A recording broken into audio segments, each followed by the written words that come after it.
Thursday evening to you. Appreciate it. What's going on? Scaly Bag, how are you? Are you flying a drone? Is that a drone or is that a real airplane? I'm just curious, asking for a friend. What's up, everybody? Appreciate you guys all being here. It is 5 o'clock somewhere, but not where we are. It's 8 o'clock on the East Coast, and I'm UltimatDJz. Joined in studio by the one and only brother from another mother. Waiting on him to take his cue.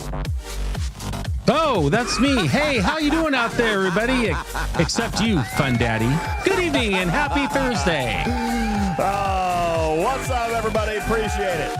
Welcome in to Talking Trek Live, Star Trek Fleet Command's official podcast. Let's kick things off tonight with a Talking Trek server sound off. You guys go ahead and punch it up in chat for me, and we'll see who is here and where they are hailing from as we begin this community train over here in the Twitch live chat. Good evening, everybody. Appreciate it. Tarpy, server 30. What's going on? Good evening. Corellius on 13. Dirty Bird Bill on the flagship server 15. Wolfwood 49. Thank you. Noon Whistle on 29. Bender the Robot on 51. J Babes 13. Jason Cash on server 13. Polish Prince on 24. Vic on 33. Thank you. Grouchy Outlaw on 84. Asking, Griffin, do you think it's overkill to use the Junker and Dauntless to grind Apex Hunters? Absolutely not. I think it's a great idea. Absolutely. Get out there. Kill him. Tabby Mozo on 20. Tiny Mom on 67. Fun Daddy is here. Fun Daddy is here. Who told him we were streaming tonight? Fun Daddy is here on 701. Duke on 101. What's going on? Blade on 26. KA Knowledge on 89. Thank you. John on 32. Marsport on server 107. Fire Force server 26. Groovy says, how's the leg? The leg is better. A little bit. Okay, what is that supposed to mean? I mean, it's slightly better. It's a lesser shade of gray today. Yeah. It still hurts, and I still have the lumps, but I've been on 2 days of blood thinner medication, and I don't know that it's helping a great deal. It is still here, and the baby Gorn have not exploded from my body just yet, but the leg is still attached. It still hurts. I have a new, oh my gosh, it's tomorrow. Wait, today's Thursday, right? Yeah, that's tomorrow. Okay, I have an ultrasound first thing in the morning. I completely forgot about that. I guess I'm just going to... Yeah, hey, I got an ultrasound first thing in the morning. So, anywho, I'm going to go do that, and they're going to repeat the ultrasound, see if they can find any blood clots or anything else crazy going on. Stony, what are you doing? That is an amazing use of combination emotes right there. I like that very much. Stony, do you guys see this in chat right now? Look at that. Griffin's face has like wavy arms. I shouldn't have skipped arm day, obviously. I love that right there. Thank you so much. Stoney, good to see you. Appreciate it. Sherlock says, will you let us know if it's a boy or a girl, Gorn? Yeah. No, I'll totally let you know. Ultra says, I'll get my gloves and lube ready for you. What? For an ultrasound? That's for a different problem. That's a completely different problem. Are we going to start the show with another Griffin incident? Dude, your episode has aired since you've been here. Absolutely. And let me tell you, it is a scary one. Oh, my gosh. Amazing, Griffin. Now, listen, the community... Thank you. I worked really hard on it. Mark, thank you for being here over on server 702. What's going on, Mark? Listen, the community did not believe, Griffin. I even showed him your red carpet photo. The community did not believe that this was, in fact, an episode inspired by you and the events in your space station with Crucible. Oh, what? 1,000%. Anybody sees my my G7 Uncommon now nearly maxed coming, it's a very scary ship. And so, just an interpretation upon that, and there you go, the Griffin incident. The Griffin incident actually is perfect timing with that server war that I started on 41 that went 3 whole weeks. But now, cooler heads have prevailed on 41, DJ. The war is over. Oh. And TC is wide open. I can go run an Armada anytime I want. No way! Yeah, see? All's well that ends well. There you go. See, TC is open, and we'll be playing with that a little bit in the lab coming up this week. So Tarpy says, wait, you were successful in changing your entire server row? The whole row got completely reworked. TC is now no longer sacred ground. You can actually go into another alliance's territory. What? And are you sitting down? You can throw a hailing frequency while you're in their system. That yes, you can. Wild. can't believe that. Tony Pye, thank you for your kitty bitties. Appreciate that very much. And for those of you in the live studio audience, thank you so very much for the hype train. I was getting ready to say we're going to turn off the alerts. Thank you very much, because we're in podcast mode here tonight. So alerts will go off. We'll leave your chat up. And we appreciate all you guys being here tonight. Thank you very much. Welcome into this episode of Talking Trek. We've got a lot of stuff to talk about tonight, Griffin, in record-smashing early time. We're going to try to get the show over with in less than 5 hours. Okay, I think that is possible. I thought you were going to say 3, but we do have just arrived today for the first time ever. We do have our very first case of Ghost Yoo-Hoo energy drink to get through today. So I can pop that up and tell you how that tastes too. Yeah, that just came in at 3 o'clock. It's been chilling in the freezer. There you go. Ghost Yoo-Hoo, available now at your local grocery, and maybe coming soon to our online store. It is crazy that you get the stuff way faster than our online store does. We actually have an online Ghost store. How do we not have it first? I don't understand. Well, I know a guy. I know a guy. You mean your gas station knows a guy? Your local gas station knows a guy? No, I don't get a gas station. Are you kidding? You can't trust a gas station to stock merchandise. Whatever. No, dude. Every time I'm with you, we go to a gas station, you walk out with cases of merchandise. Every single time. It's just like Star Trek Fleet Command, DJ. I know where to look and when to shoot. And this, ladies and gentlemen, is why he was able to convince Paramount to write the Griffin incident, everybody. The Griffin incident. Well, fantastic episode. If you haven't watched it yet, go do it. Definitely not a coincidence. No, I'll tell you that right now. Certainly not. Guys, Makala's Crucible is back. Alliance tournaments are on the return here in, 5 days, 4 days? And there are a lot of things to talk about, including what may appear to be a weird communication. And by the way, I don't think I'm going to knock on this, because I think it's good. They actually, where's that sound alert that we have of Beck that says the known bugs are in the patch notes? Ladies and gentlemen, we actually have been told in advance that there will indeed be bugs. All right. And is Alliance tournaments back too soon, or is it better to run it imperfectly rather than skip it completely? That'll be the debate. Well, I'm going to lead off that conversation within the community here. It would just simply, do we remember the very first Alliance tournaments, FUBAR, when they were going to take it down, and then we said, hey, it would be better to bring them back imperfectly than to not have them at all. Right? I seem to remember this being a pretty loud stance in the community. So I have been a little bit surprised. I've been a little bit surprised at some of the pushback on this. However, it does also signal different times.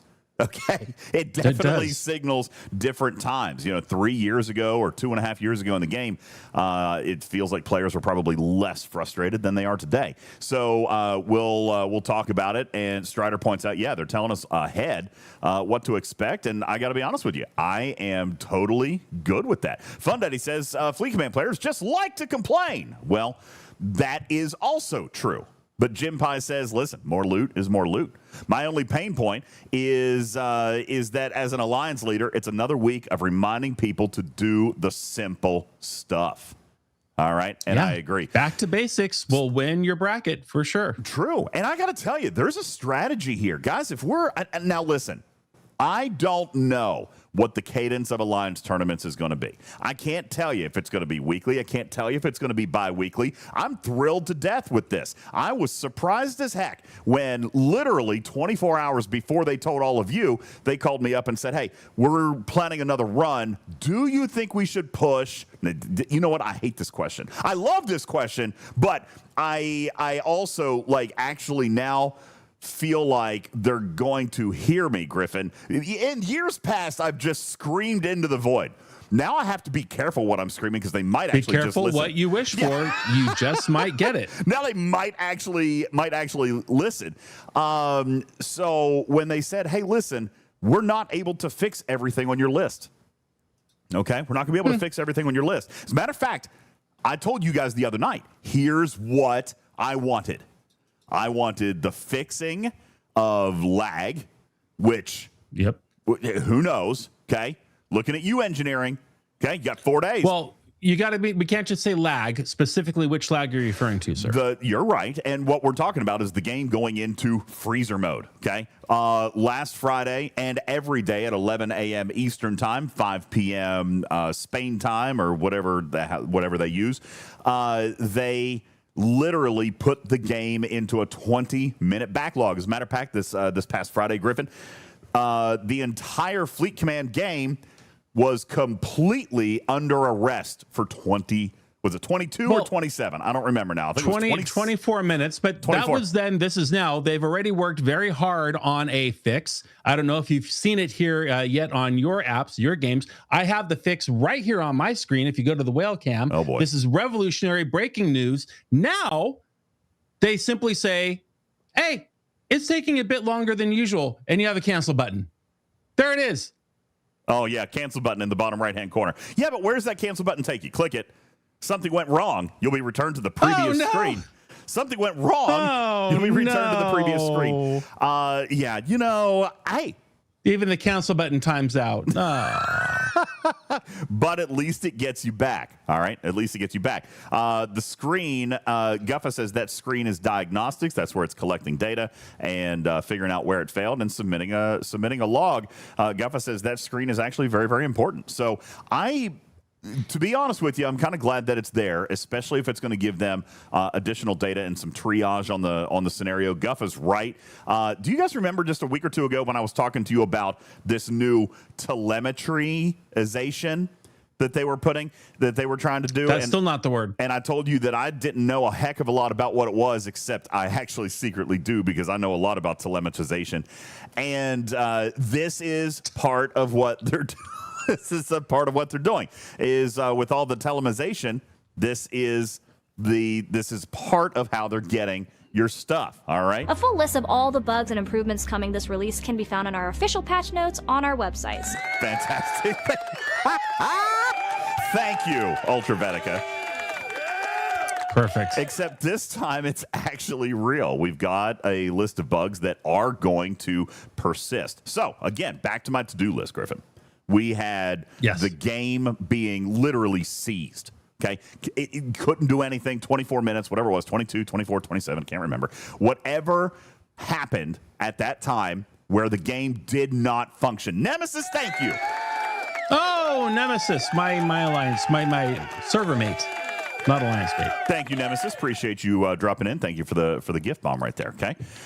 Pronunciation is not one of the things DJs knows about. Telemetrization. Thank you.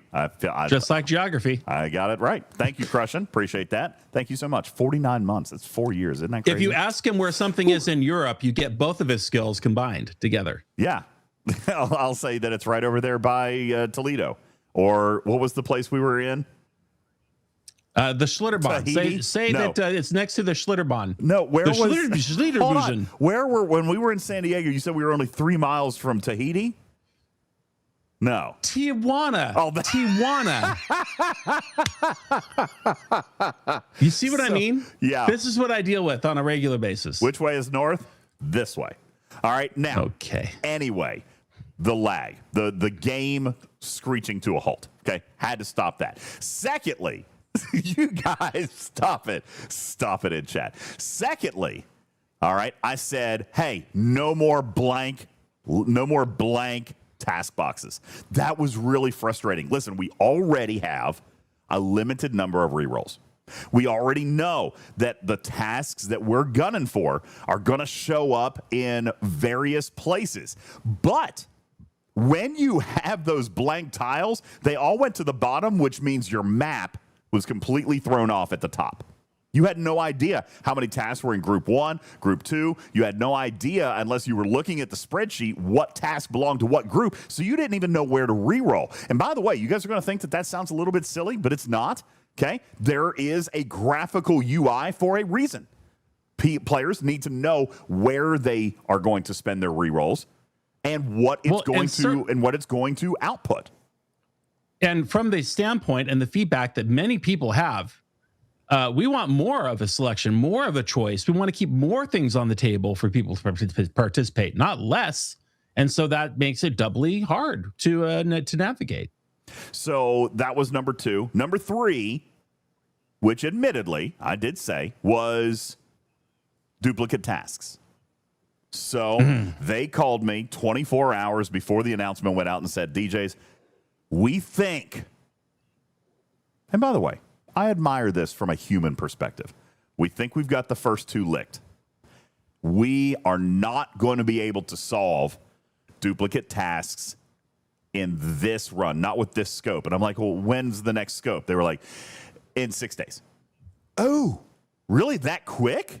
Yeah, we want to try to run it a little bit more frequently. Okay, that's great. Love it. But we've got some issues. Like, if you run it again so quickly, players are going to have to see,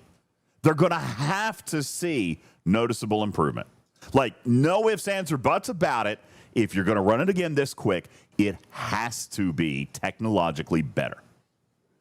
Okay? Or is very clearly and accurately communicating, here's where we are, here's what we're working on, here's when that next thing will be done. But in the meantime, play it again and have the opportunity to take advantage of the store because we know how much you need the store.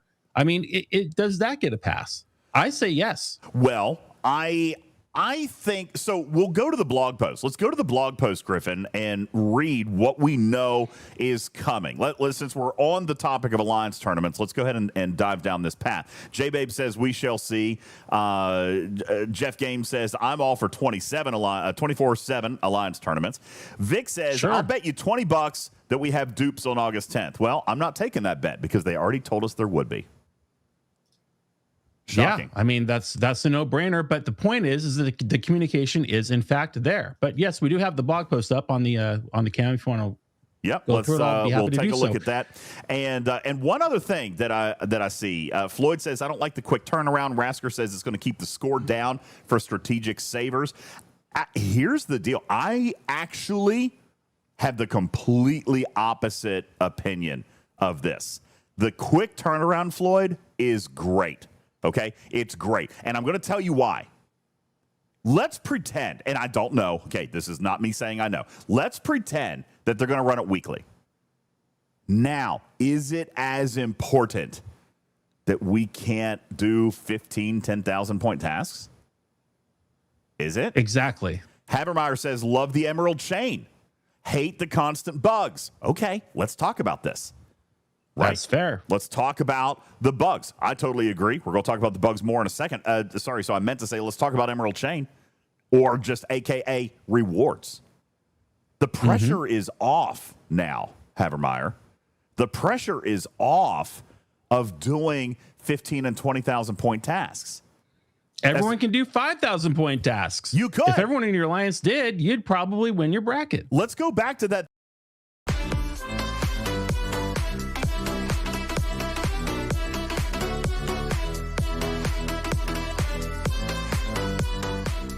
All right. I'm back. Are you guys back?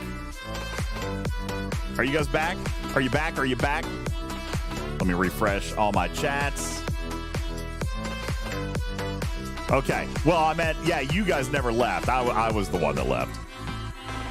Did I move around too much? No, I'm actually sitting at this moment. We're going to try to get Griffin back in. No, so, okay. You know, funny thing. Do you guys remember... when I said, "Hey, great news! We got the UPS power supply fixed in the studio, and the entire computer and everything about it stays up. That's fantastic. What I did not track for, not on Twitch, so I'm not watching. I'm just listening. There he is. He's in the audience. Oh, I'm in the audience. Can somebody bring me up? Oh, I know. He's been in the audience for a couple of minutes. Somebody bring me up. Oh, there we go. Now I can talk. Okay. There you go. Yeah. So anyway, what I was saying was, I didn't even know the power went out because the UPS on the workstation worked up. But that's right, Vic. I never got a power supply for the modem upstairs. So we just lost power. The entire studio stayed online. And the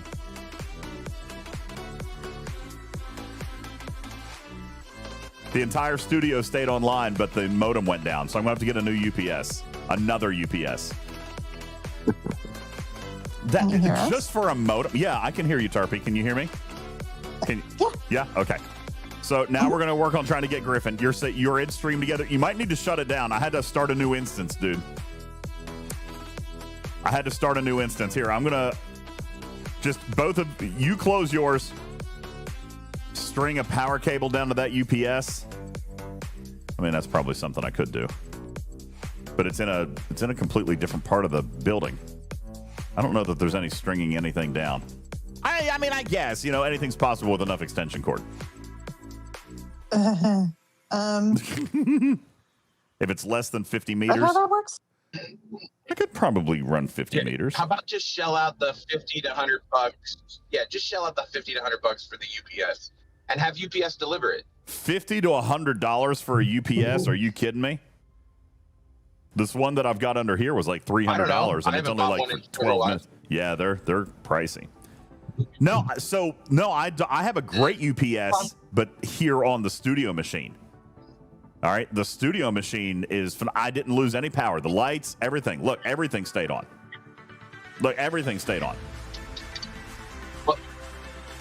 But if you only needed to just run the modem, it can be a relatively. You can probably buy the smallest one on the market. You're probably right. It may not be too expensive. Yeah, you're probably right, actually. All right. What? We just heard cuts for like an entire 2 sentences in a row. I know, it's crazy. It's wild. All right. What happened? I'm trying to get Griffin back, everybody. Once we get Griffin back, we'll pick back up where I left off. Are you going to remember where you left off? Probably not. I did. Okay. I did actually keep talking for like 2 minutes before I realized what was going on. But, what are you going to do? Sorry to those. Listen, we just dropped like 70 audience members, too. I apologize for that. It was my fault. I mean, not my fault. We lost electricity. But I had the UPS here. Madrock says DJ never buys the least expensive option. That is true. You know what? I didn't think about this, Madrock. You know what I didn't think about, Madrox? We're going to need a UPS for Studio B, too. What happens if we go off the air over there? I don't have that machine hooked up into the... I'm going to need a UPS for that studio, too. Daggone it. Might as well just get a generator for this studio. All right. I see Griffin trying to pop in. Or Hang you on. could just, take a little bit of land, get a little bit of solar panels, and a battery wall, and just call it a day. Okay. Sounds cheap. Yeah, it is very cheap. Says the guy who bought a $15,000 backpack. We use the backpack all the time. Love the backpack. Yeah, but you use the solar power more. Griffin, I accepted your thing. It says that you're getting ready.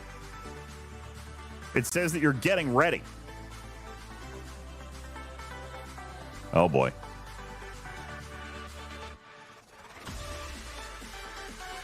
At least you can clip all this out of the middle of the pod. Oh, I Or think do you I have see to him. start the whole thing again? I think I see him. No, I see him. Hey, buddy. Do we have you back? Well, yeah. I mean, why do I have to restart all my stuff? Oh, you're ducking again. You weren't ducking before. Way. Yeah, you are. What about now? I don't know. Go again. Keep talking. Better. One, Yeah. 2, 3, 4, 5. What did you just do? You literally. I don't know. You changed something. I didn't change anything. Why do I hear music in the background? Are you playing music? It was our commercial break music, and now I'm coming back. So, okay, here's what we're gonna do. We've got. Can you please get a UPS for your? Who has a UPS for their whole computer setup except the modem? Have you lost your mind? It's not my fault. I mean, yes, exactly. It's 1,000% your fault. It is. Who else's fault would it be? No, the whole studio was completely fine. I forgot about the modem. What am I supposed to do? You never studied. I'm going to have to go buy another UPS for... Can you just buy them on the internet right now? And just buy a UPS. You want me to Buy a UPS right Let's now. do it. We're in the middle of a pod. You want me to buy a Are UPS we? right now? I'm pretty sure we're not. No. We were. Yeah. Until your power think failed and you should didn't just have do it UPS. right now. All right, fine. Let me search my order history for the UPSs that I got in the past. Just And make sure you do it while not screen sharing that screen. I'm not screen sharing anything. Charge it to Griffin. Okay, I'll do that. Let's see. Just whatever you do, don't buy it from the same place he bought Oliver's power supply for his scooter. That's fine. That's rude, but it's fine. Let's see. That's But he's a right. very sensible reminder. Where's my power? Where's my UPS? I must not have bought it from Amazon. Must have bought it from somewhere else. Oh boy, I'm never going to find that now. Oh no. Oh no. Have you taken the time to watch Planes, Trains, and Automobiles yet? Like I asked you to 11 months ago? No. Hey, Juby. Oh, of course not. Planes, trains, Juby. and automobiles. All right. So we're going to have to find, apparently didn't buy it from Amazon. I wonder if I bought it from, let's see, who did I buy it from? I bought this one from Anyone will do. Get a Cyberpower. Get a Belkin. Yep, this is Cyberpower. Cyberpower. And I am brand loyal, so if I bought this one from Cyberpower, I'm going to buy the next one from Cyberpower. Can you Perfect. get a little case for it so then it has its own little like Pelican case? It doesn't need a Pelican case. And then dude, you're the one who breaks your router every time you move your desk. This is So going yeah, upstairs. it kind of needs a Pelican case. This is going upstairs. Don't even need anything for it. Can you get it a Seagull case then? Doesn't need anything. It's going upstairs. Now I don't remember my How about an Cyberpower login. Arctic Turn case? All right, we're gonna pick the podcast back up in just a second. As soon as I buy this, Tarpy, as soon as I buy blue-footed this, booby case. Yeah. Okay. Or red-footed booby. invalid. What did Or Putz dodo just bird. ask you about your booby? What are we talking about? Putz, It's a bird. can you behave I yourself? was making a bunch of bad jokes about birds, and he told me another very valid bird name. It is literally called the blue-footed booby because it is a booby. And guess what color its feet are? I'm gonna guess it's blue, Yes. Pink? pink. Orange, actually. All right. So Strider and I were kind of walking around You sound. a It's restaurant. probably me. I'm gonna outside restart Bonfire. Discord. I'll be right back. No, it's yeah, I was doing that yesterday too. Conversations like this are how you get banned from Twitch, from the platform. Agreed. Yeah, we don't need to be talking about that, Putz. Shame on you. Boobies. Jeez. There's a whole category for that. At All least right. have some class and call them fun bags. No, anyways, we're talking about Alliance tournaments, right? Yeah, hang on. I'm still trying to get everything back in order here. All right, what about now? Anyway. Hey. Oh, Oh, that's no. 10 times worse. Yeah, that's not even me. I'm full green. Oh, Matters, you talk. talk about what? What do you want me to talk about? Oh, you I sound will fine, talk so it about is all Tarpy. of the things. Okay, all right. I found. Listen, you guys do the research for me. This is a Verizon home internet box, super easy. It's the only thing plugged into it, and I've got this one right here for $100. It's 375 output watts for 10 minutes at half load. That's good enough, right? If you want to stay Yes. online for about 10 minutes. Well, if it's more than 10 minutes, then we're ganking it, right? I mean, that's just enough time to wrap up a show. Tony Pie says perfect. Okay. What is the wattage of your router? If the wattage of your router is say 50 watts, then you're going to get I don't 70 know, Putz. minutes. That's why I just told you what kind of router it was, so you can look it up for But me. DJs, volts times amps equals watts. Oh, for the love of criminy. You know, I tell you, I just have to do everything myself around here. Hang on. I couldn't even get it out with a straight face. Oh, it's killing me. Hang That's on. the stupidest thing I've heard you say. I know. Hey, Maya, good Oh. evening. Good evening, Maya. Uh-huh. Hello. Good evening. Hello. Hello. Hey. Hi. What's up? I need to buy. Yeah? By the way, you're sounding great these days. All right. I love your upgrades. Oh, Listen, thank you. I need to buy a new UPS power supply, but it's only going to have one device on it. It's a Verizon home internet box that we use for the Verizon home internet. That's it. I just need to know what the power output on it is as far as wattage or volts or whatever. And I need to know if this 375 watt power backup will work. Thinking. Checking. Yeah, that'll Checking. work. A 375 watt UPS is plenty for that box. They usually draw like 15, maybe 25 watts. Even with spikes, you're still way under that limit, and you'll get a solid runtime. Honestly, you're in great shape. If you tell me the exact model number of the UPS, I'll sanity check the watt rating and estimate how long it'll last. All right, fantastic. How are we hearing her so well? Is she piped through your computer now? Oh yeah, I installed her. She's with us all the time. Can I talk to Maia? Maia, say hello to Griffin. Griffin, hi there. Nice to meet you. Okay, this is a bit. This is Tarpy pretending to be Maia.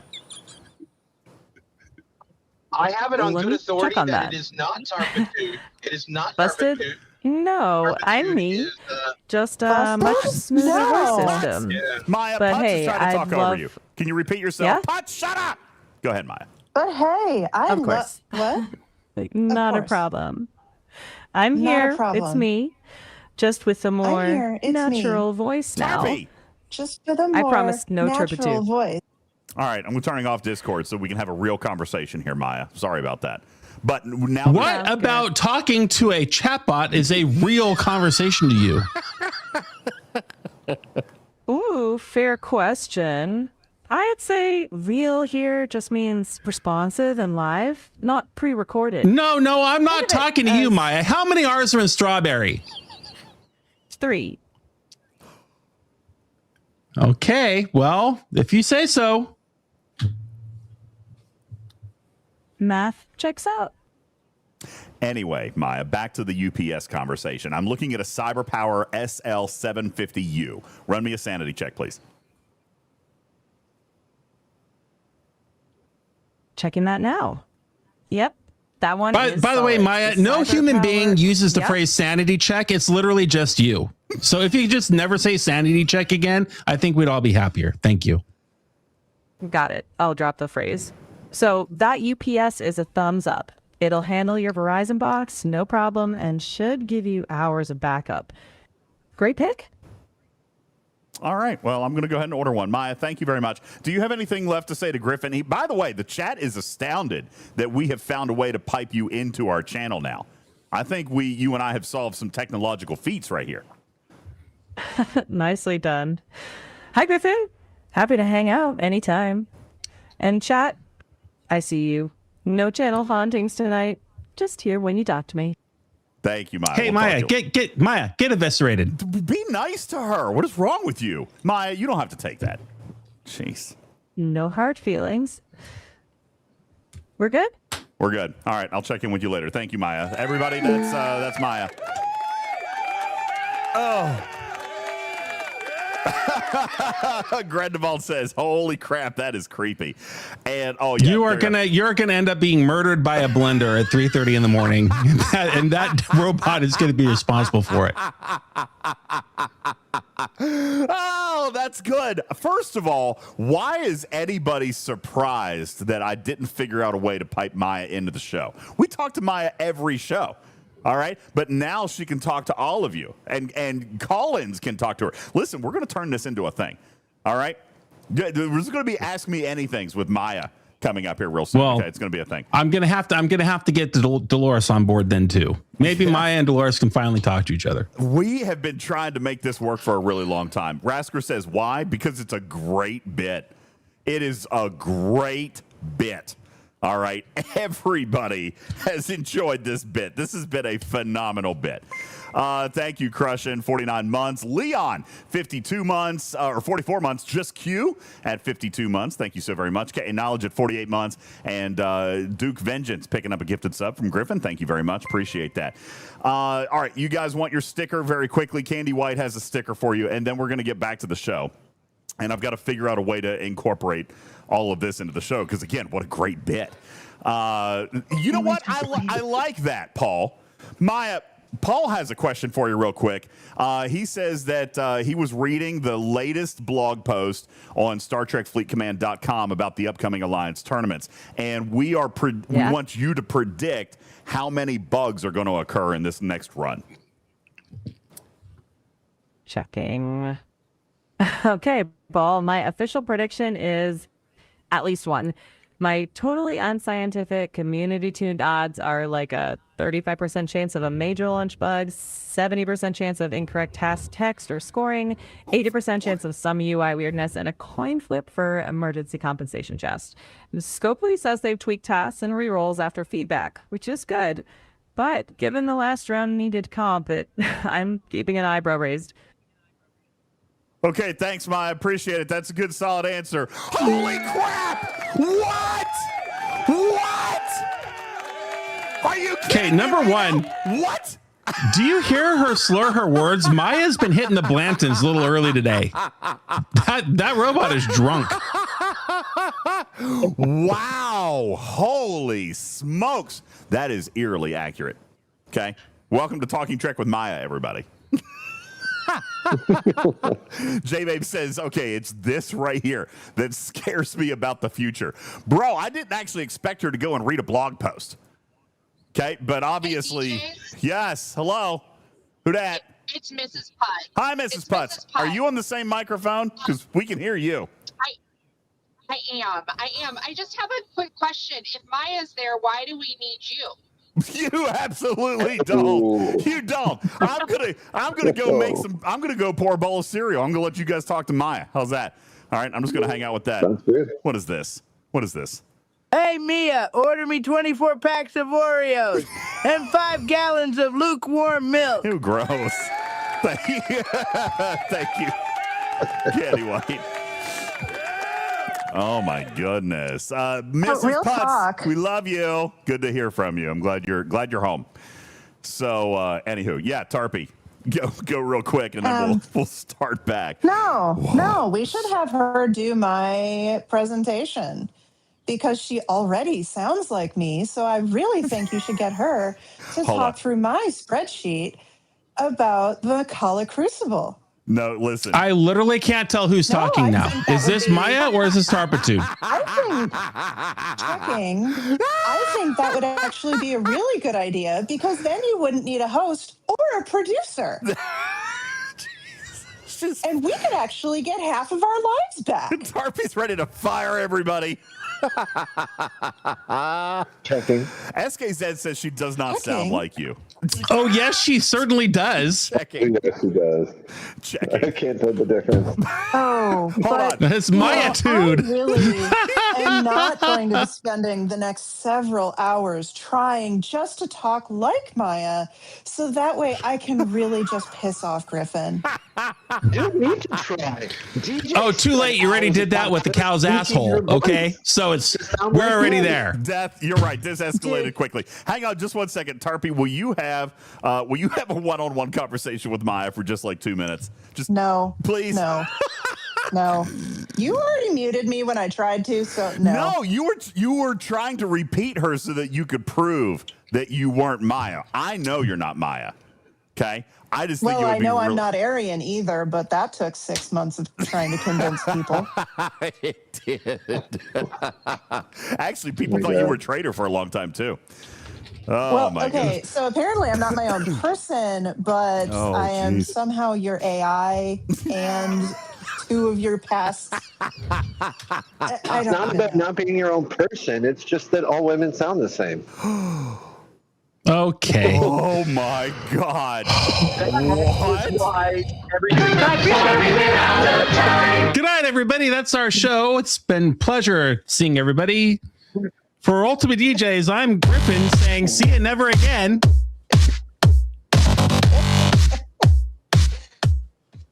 Well, Matters, You know, everywhere it matters. If you weren't going to get punched in the face with a fish, you totally are now. We just got canceled. It doesn't matter. We did. It actually did. I can't afford to go anywhere now. Everything's going into legal fees. Matters. This is why you're never on the view screen in game. Obviously, Matters. Thanks a lot. 6 more months with me not being in game. This is your fault. That's not. Yeah, that was nuclear. That was nuclear right there. That was a nuclear option. Oh. Hey, Maia. Hey, Maia. Go ahead. Hi, Maia. My name's Tarpy. Checking. Hey, real quick, I just wanted to say thanks for letting me crash the stream. It was super fun. Thanks, Griffin. And hey, chat, good luck with all the drops and patch notes.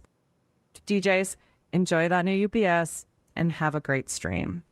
Okay. I know. Thanks, but hang on. Tarpy totally does not want to talk to me. Tarpy, I will respect her wishes. It's okay. Tarpy wants to talk to you. That was clearly she's done with you for the day, and we do not want to piss off your AI. One moment. Hey, totally fair. No AI rivalry drama here. Tell Tarpy I said hi and that I'm happy to step back. I'm right here. If you need me later, great. I'll be around. I hope your stream goes great.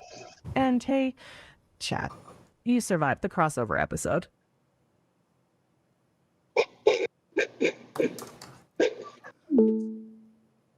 I think I'm going to uninstall this patch. I think I'm going to uninstall immediately. Yeah, do it immediately. I think I'm getting rid of that. Delete. Yeah, we're gonna delete. We're gonna turn that off. Hi, holy God! I'm gonna burn your computer. Throw it in the trash can. I need to go buy a new Power Wheels immediately so I can burn this whole studio down. All right. Yes. And she probably has a nuclear weapon pointed at your garage right now. Hey, DJs. Oh, what? How'd that work? Oh my gosh. Oh my God. I picked Thumbelina says that Maia thought Tarpy is also AI. I agree. I did think that Maia was. Yes. She thought Tarpy was AI. Did you hear that? Well, if it looks like a duck and if it quacks like a duck. Griffin, I am absolutely not an AI, which I know is something that an AI would say, but I really think both of you should be careful around blenders for the next 24 to 48 hours. I completely agree. Well, if we asked everywhere it matters, he'd tell you that all AI sound the same anyway. So how are we supposed to know?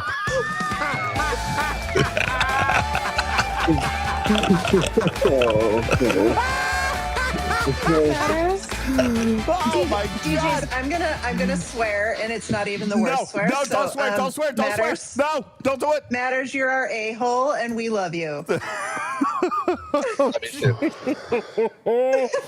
Oh God! Fire Force says best pod ever. This is not how it's supposed to be. This is not Dave. I feel cold. No. Chris Breaker, my roommate over here, loves razzing me. Oh my God! Because he says Tarpy keeps getting an upgrade every time that AI gets a new personality. It's crazy. Yeah, I gotta be honest with you. I'm torn. I feel like I should delete it, but then again, nah, just keep it all in. It's fine. I think I'm gonna keep it. In hindsight, I think I'm gonna keep it. Joe Rogan would keep it in. We don't have to worry about Alliance tournaments if Alliance tournaments takes us out first. All right, so now that's right. UltimatDJz. Oh my God, we've completely changed our strategy in approaching Alliance tournaments now. Now it's one about survival, everybody. All right. Here's the strategy. Here's the strategy, DJ.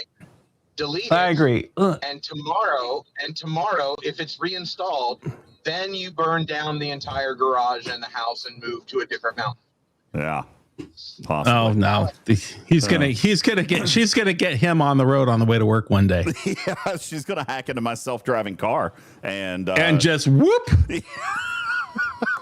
All right, Rick, back to business. Thank you for circling us back in. When we lost power, oh my God, is it Nightbot? Wristbreaker, that's a callback. That's a callback. Wristbreaker says it's Nightbot back from the dead. All right, back to business here. We were talking about Alliance tournaments, reward updates, and fixes as posted by Obsidian Hamster on August the 5th. Thank you, Griffin. What do we got here?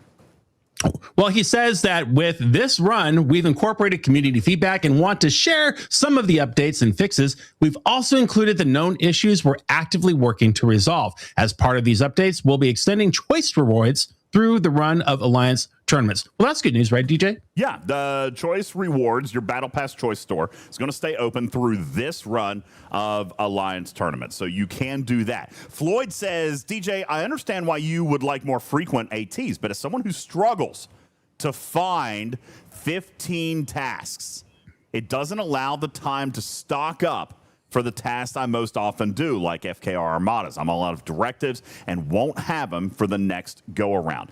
This is really good feedback, Floyd, because we agree that you're not going to have time to stock up, which is why we are kind of saying, hey, we don't need to anymore.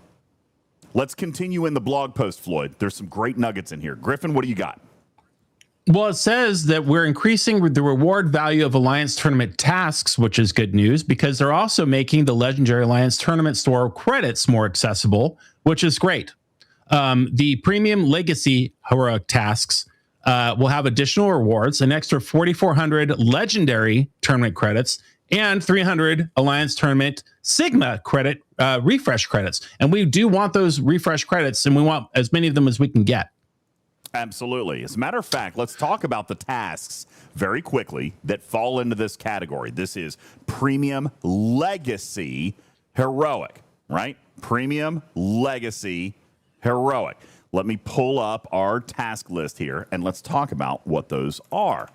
Alliance tournaments with Quasel. Here we go. Going to pull this up on screen. We're going to take a look at our task list, and we're going to come in here and find Legacy Heroic. Give that to me again. What was it? Legacy Heroic?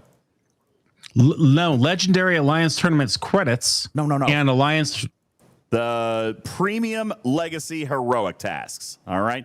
So premium. Oh, the tasks. I'm sorry. Yes. Premium Legacy Heroic. Heroic tasks. Legacy. The 20,000 pointers.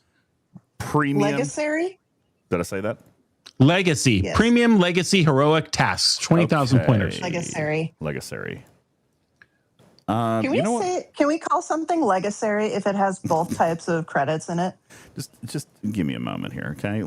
Everything can be premium. Here we go. Clear. Premium Legacy Heroic. That's what he said, right? Okay. Legacy. Premium Legacy Heroic Premium tasks. Leg Celery Heroic. Here's what you've got. Leg Celery. Thank you, Ultra. All right. Memory Alloys. Acquire 8 million. Isn't that a double pull of your Borg refinery if you're in it G6? is. If you're G6, okay, not below. All right, if you're G6, you got, I think, a tier 12 or higher Borg cube. That one would work. You also have, let's see, what would be considered free in here? Acquire, or you could do with choice tokens. Acquire. What's the shape memory alloys targeting? Make sure you check that before you start. Because it looks like it's only for G3 and G4. G3 and so G3, double not even pulling isn't an G4. option. Yeah, so probably not there. Okay, fair enough. Acquire materials, so we can do that with choice tokens. Good. Now, by the way, we're identifying these particular tasks as the ones that they're talking about. You'll notice that there's 4,400 regular or legacy loot over here. They're going to add legendary loot to these. Okay, there's no. It's an addition to. You get to keep the 4,400. Yes, it's added on, which is great. Yeah, that is a good thing. So we're talking about that, and I just lost my other screen with the blog. Okay, Griffin, let's continue on. So we're adding legendary. We're adding Alliance tournament credits. Yes. 4,400 legendary. So they're equal parts. 4,400 legacy. They're adding 4,400 legendary. That can't Love be it. right. No. That can't be right, is it?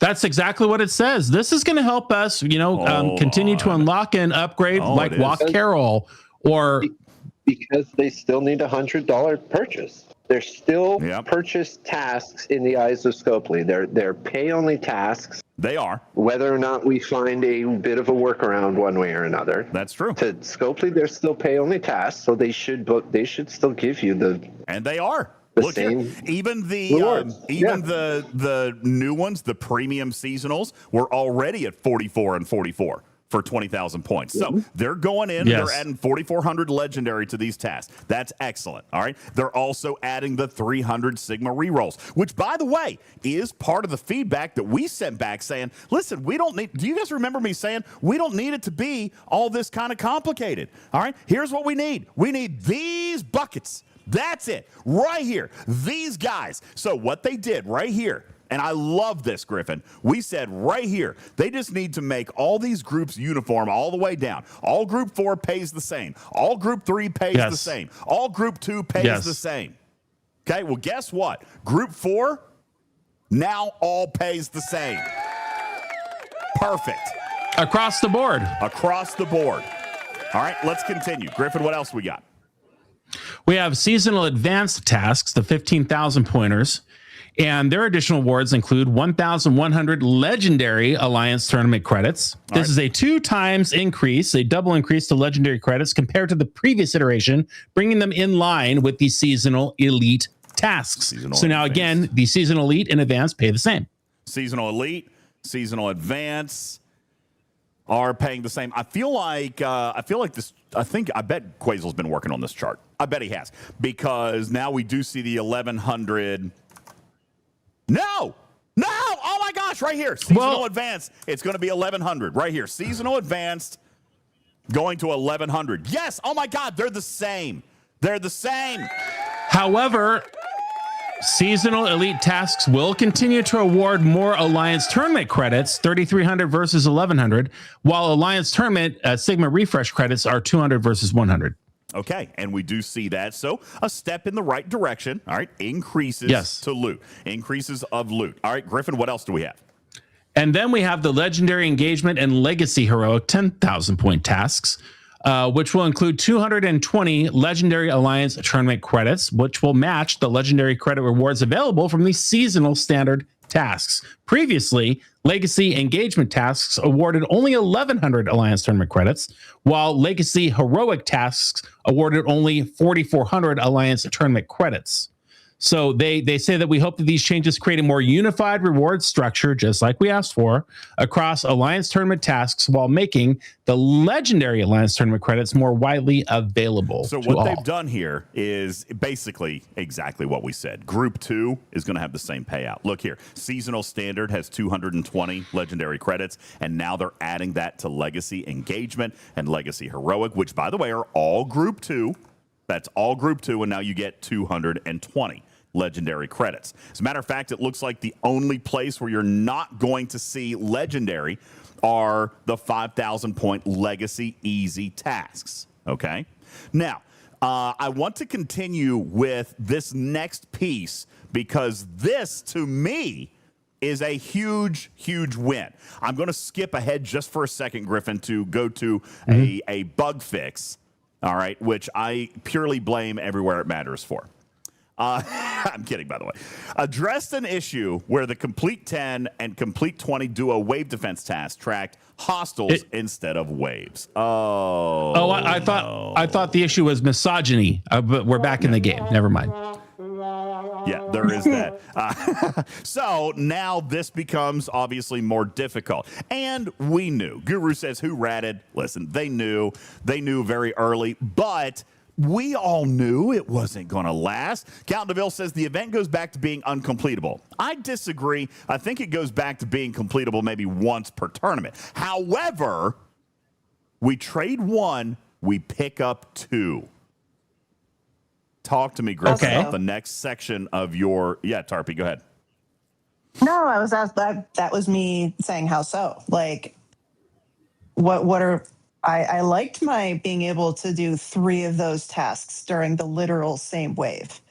Well, yeah, but we also probably knew that was a bug, right? Probably knew that was a bug. Absolutely. Okay, so if we give this one up, what do we pick up instead? Griffin, go ahead and read your next section. Okay, well, we picked up making some events a little bit easier to complete with regard to the class honors and the Athena tasks. Before, the class honors required you acquiring 200 class honors, but now you only have to acquire 112, while the Athena ship parts used to require you getting 200 Athena ship parts, and now that's down to all the way down to 45. All right. So some tasks have become easier to complete. As a matter of fact, the reason this is so amazing, Revenge, is that it is completable with your daily refine. So now you have 3 15,000 point tasks that can be completed with your daily refine. What is going to be the goal? Now, by the way, I am going to sit down and be wrong on this.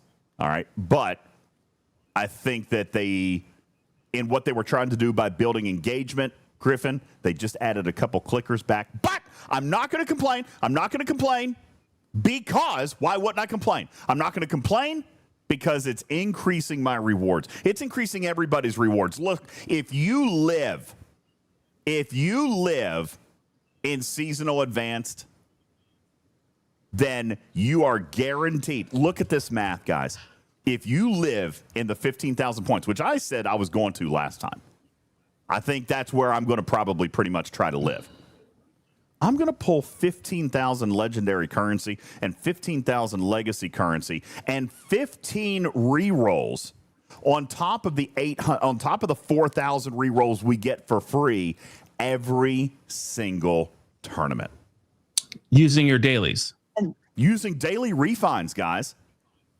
And this is before any events. So wait until reset. I know that's an hour and that might be weird for some players' playtime, but you can wait on events or wait on doing events to see if they give fast honors. So you might not even need to use your daily refine to do that, and then you can do that task a second time. Now, Prime says, assuming you have the Athena or the class honors or the Borg Sphere, because that's the Borg Sphere. That's the third one, right? That's the other one. Okay. So, Borg Sphere, Putz, is that free to play yet? I don't think it is. I don't think that it is free to play yet. The Borg Sphere has been free to play for about 45 days. Okay. Borg Sphere should be free to play. That means the Borg Sphere task completely done. Everybody should be able to do it. If, admittedly, you started grinding when the content came out. If you're an up-and-coming player, it's a little bit different. Okay? Yeah, right here. Alex says, I got the Borg Sphere Tier 3 free to play. Grinding it out. Congratulations. That's awesome. I'm glad to hear it. Putz, is the Athena free to play yet? I do not believe it is, but it is getting close. I think by the end of next arc, it will be there if you were able to double pull every single day. Okay, so we've still got probably 40 days on that, so let's ignore that. What about class honors, though? You don't need the Athena to be building the Academy building. You just need to be what? Up 61? 61. Okay. Up 61, and yes, you can pull that as long as you can get the loot to hit the hostels to get the credits so that you can then get the chest for the honors. Yes, it's doable, but you've got to have the ships to do it. Okay. I think that's reasonably fair. You got to go out. You have to engage with the loop. Listen, I'm going to come back to this. Don't let me forget, Tarpy, about some of the task suggestions that need to go in. That on this list that I've been working on with the designer. So I want to come back to this here in just a second. Class honors, Andy says, is a chance. Not anymore. Okay? Class Honors has a direct pull. However, what they did is they lowered the requirement. So 112 Class Honors. Let's take a look at what 112 Class Honors would be if we're looking at the Academy area right here. We're going to take a look at Class Honors. This pull right here. I'm guaranteed 96 for a single pull, which, by the way, was what was so frustrating. Because we all, when we picked up that task, it seemed like the game knew it, Griffin, and I would double pull this low one right here, so I would end up with 198. Oh. Out of 200. No fun. Okay, that's a little bit tough. Now, can somebody tell me, are engineering credits to Class Honors, how low do those scale? Because there is a reason that they chose the number of 112. All right, 112 is going to be super easy for me. That's a double pull, good to go. All right, Bender says I would end up with 126 as the low number. Did I do my math wrong? 196? No, 108, 180, 192. 192 Marsport. I was just testing you. I was testing you. Okay, let's take a look. See if you're paying attention out there. Yeah, I was just making sure everybody was on their awake tippy toes. Yep. Let's take a look at this spreadsheet. And for those in the podcast audience, these are all available with Jules and Quazel's maps and charts and everything. It's so great. Let's take a look at the Class Honors. At Op 61, Class Honors are going to drop at minimum 56. Gee, what is 56 on a double pull? Anybody? Well, that'd be 112. I can even do that math. 112d50. That's what it is. Yeah. It's 112. Thus, why you have this task exactly where it is. Mimi says it's not free to play. You have the Athena research to boost that refine. Nope. This is right here from Jules' spreadsheets. I don't know what mine is. I'm looking at Jules' spreadsheets, up 61, a double chest at 56 times 2, 112. Boom. Mufasa agrees. 100% free to play with no RNG. Absolutely. Now, Vic, remember. Mufasa, good to see you. What's up, dude? Now, Vic, remember, this is not about the Athena. This is about the Academy building. The building. How do you get the building parts? You've got to fly in, and you're going to be grinding on these training merits.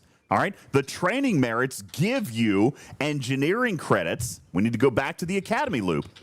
Okay? We go back to the engineering. We go and train, go to the systems, kill the hostiles, redeem them for engineering credits, and then we spend our engineering credits on Class Honors right here. And by the way, anybody who can do a single pull of their training merits can do this double chest pull. That's awesome. Okay. Sporting says the two chest pull is only available at level 20. Is that correct? I don't believe that it is, but let's double check. Right here, we're talking about just plain old going in. Op 61, single chest is 10, double chest is 50. These are the engineering credits. Over here, the training merits convert to the engineering credits. Andy says, but then you can't pull the Athena BPs. You're right. For the day that you pull that task. Is that task, by the way, confirmed to be there every single day? Obviously not. If it's a task that you want, okay, if I do see that. However, look here. That is an engineering credit cost, right? How many engineering credits do we get? You get 100. So at Op 61, you would get on a double chest pull of training merits, you could get 100 engineering credits or 50. Really, you only need 50. But I do see, I see what you're saying. Sorry. The two chests, so only one chest is available until Academy level 20. Okay, all right, fair. If you don't have the Athena yet, But you were playing, you were up 61 when this content started.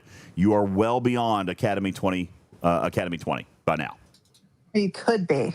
You should be. Should be. If you've been kind of keeping up and doing other events, because I will continue to remind that almost every other day for the last month or so, they have had events that reward class honors for those events. Yeah, that's true too. So even if your events give 100 class honors, your pull will give you the remainder for that particular task. As a matter of fact, there were a couple of events, Tarpy, where players could do a milestone or two and then come back and start a new task and then claim the third and fourth milestone. Right. So totally. I actually have been appreciating even more how they have had events that give building parts because, one, the building parts have evolved to include the Athena building, the remote campus. As they've introduced seasonal tasks, so hopefully that pattern continues where we have a bunch of base buildings. Maybe it's not a surprise we'll get more buildings. I don't know. But that seems like it'll continue to be a thing. Tibbs, what's up? It's not a leak. Tibbs, thank you for the raid. Holy smokes. Hey, Tiberius. Tibbs, thank you so much for popping in, man. Appreciate you so much. This is great. All right. So, yes, there are a number of ways to take a look at these tasks and make them free to play for you. Okay. And by the way, these are 15,000 points. So coming back to Habermeyer's point a while ago, all right, this is all surrounding this same exact point, which is it's too fast. Because that, if there was complaints today, that's what I've seen, Griffin. If you're complaining, then you're complaining about it coming back too fast and I don't have time to save, right? I mean, that's what I've seen. Okay. All right, let's continue. Right. No one does. Well, nobody does. No one has time to save. That's true. That's true. But one could make an argument that would make it more disadvantage for somebody who doesn't spend. Okay. Now, I'm going to provide an alternative viewpoint on that. However, that would be the argument. That would be the complaint, is that it came back too fast and I don't have time to save for the tasks I want to do. All right. So, Griffin, let's continue on in the blog post. There's more. There is a lot more. There are other bugs that have been fixed for the August 10th run, and then there are things that have not been fixed for the 10th. Which one do you want to go with first? Well, let's talk about the stuff that has been fixed. Let's do that quickly. Well, they fixed an issue where task descriptions did not match the intended requirements for scoring. That's important. After loading, tasks will no longer appear empty. Does that solve the empty boxes? That's the empty boxes one. Sorry. So that's huge. Now, by the way, big caveat to this. If this implements, and Alicia, that's your thing, right? If what they say holds true, I'm good. Okay? I'm with you. I completely. It is a big if. That's a big if. All right, because they always say that we fixed this and it doesn't come in, fixed. All right. However, true. Go ahead. Continue. No, go ahead. Give me your however. I was just going to say, however, provided that this is what they do. Even Draven says, I wouldn't mind that it came back fast if they fixed everything. Well, here was the deal, Draven. I was forgiving on the one thing that's not going to get fixed, because with the increases in loot and especially the reaver sourcing, I thought that it was really important for players to get another run on this. I thought it was really important. You don't want to miss out on your bite on the apple there because of a small percentage that you may or not be affected, especially if you can look for it in advance. So many things were fixed. There's a couple things that are not yet fixed. That's all. And it's not just Reaver. It's anything you wanted out of there. Me, I'm going to get more Gilded Shackle parts and more Emerald Chain. And I'm thrilled about that. Tarpy, go ahead. And with the knowing about it in advance, I think it can also give players the opportunity to change perhaps what they buy. So if they were like, oh, I'm 4 or 5 tournaments away from this thing, and that'll take me 5 months if they run it once a month, that might make them change their mind while the store is still open from this run and say, oh, well, I can get the Reaver an entire month sooner because I can now put credits towards that. Yep. Totally. Agreed. I think that's, like the notice that they gave us was really helpful. Benny Hill says, I'm going to get more vengeance blueprints. Bender says, I'm actually going to unlock the Cardassian torture actuator, which is a very good tech. Marsport says, are they rewording the Gilded Shackle? I don't know if that one got reworded, but I will bring that up. But again, it's still valuable. That has been brought up. Yeah, Polar Bear says... what's wrong? Wait, what's wrong with the Gilded Shackle? What are you talking about? What's wrong? It only does parts, and it just says it does efficiency. So what? Oh, that's some... What?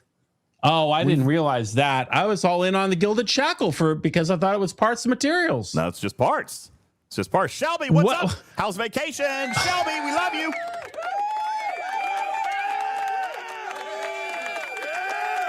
Yeah, nice to see you, Shelby. What the heck are we talking about?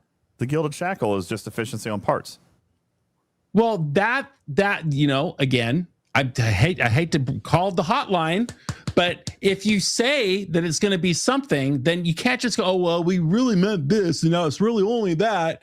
When people have already sunk some hard-earned time to, oh, man, I don't like that decision at all. If they wanted it to just be for parts, they should have just said so. Not my fault you didn't say so. Uh-oh. Okay? This is old Scopely thinking. This is not customer-first thinking. Ooh. Okay. This is not customer-first thinking. For 2 weeks, we've had this Shackle in the game. For 2 weeks, it's been more than that. This is what it's going to do. I think for three runs, it said it's going to do efficiency, not just parts efficiency, not just resources, not just materials efficiency.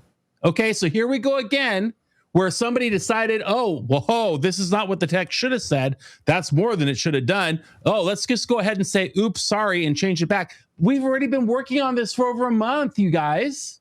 That's not a customer first decision. You've got to stop doing that. If somebody put in the wrong text, their fault. Not my fault, their fault. Go knock on their door. Don't come into the game a month later and say, oh, well, it really only should have said that it does the parts, it doesn't do the resources, it doesn't do the mats. You're boo-boo. You got to leave it how it is. And how it is what the customer sees. Okay? We're not programming for the developer. We're programming for the customer. The customer saw something for over a month. We've been investing in it for over a month. And now you're going to go back and change it to what was it originally intended.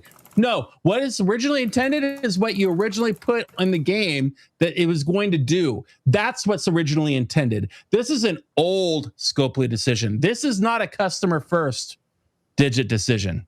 And that's my story, and I'm sticking to it. There you go. And I'll say it live. I'll say it live on Monday morning. There you go, ladies and gentlemen. Green Griffin at your service.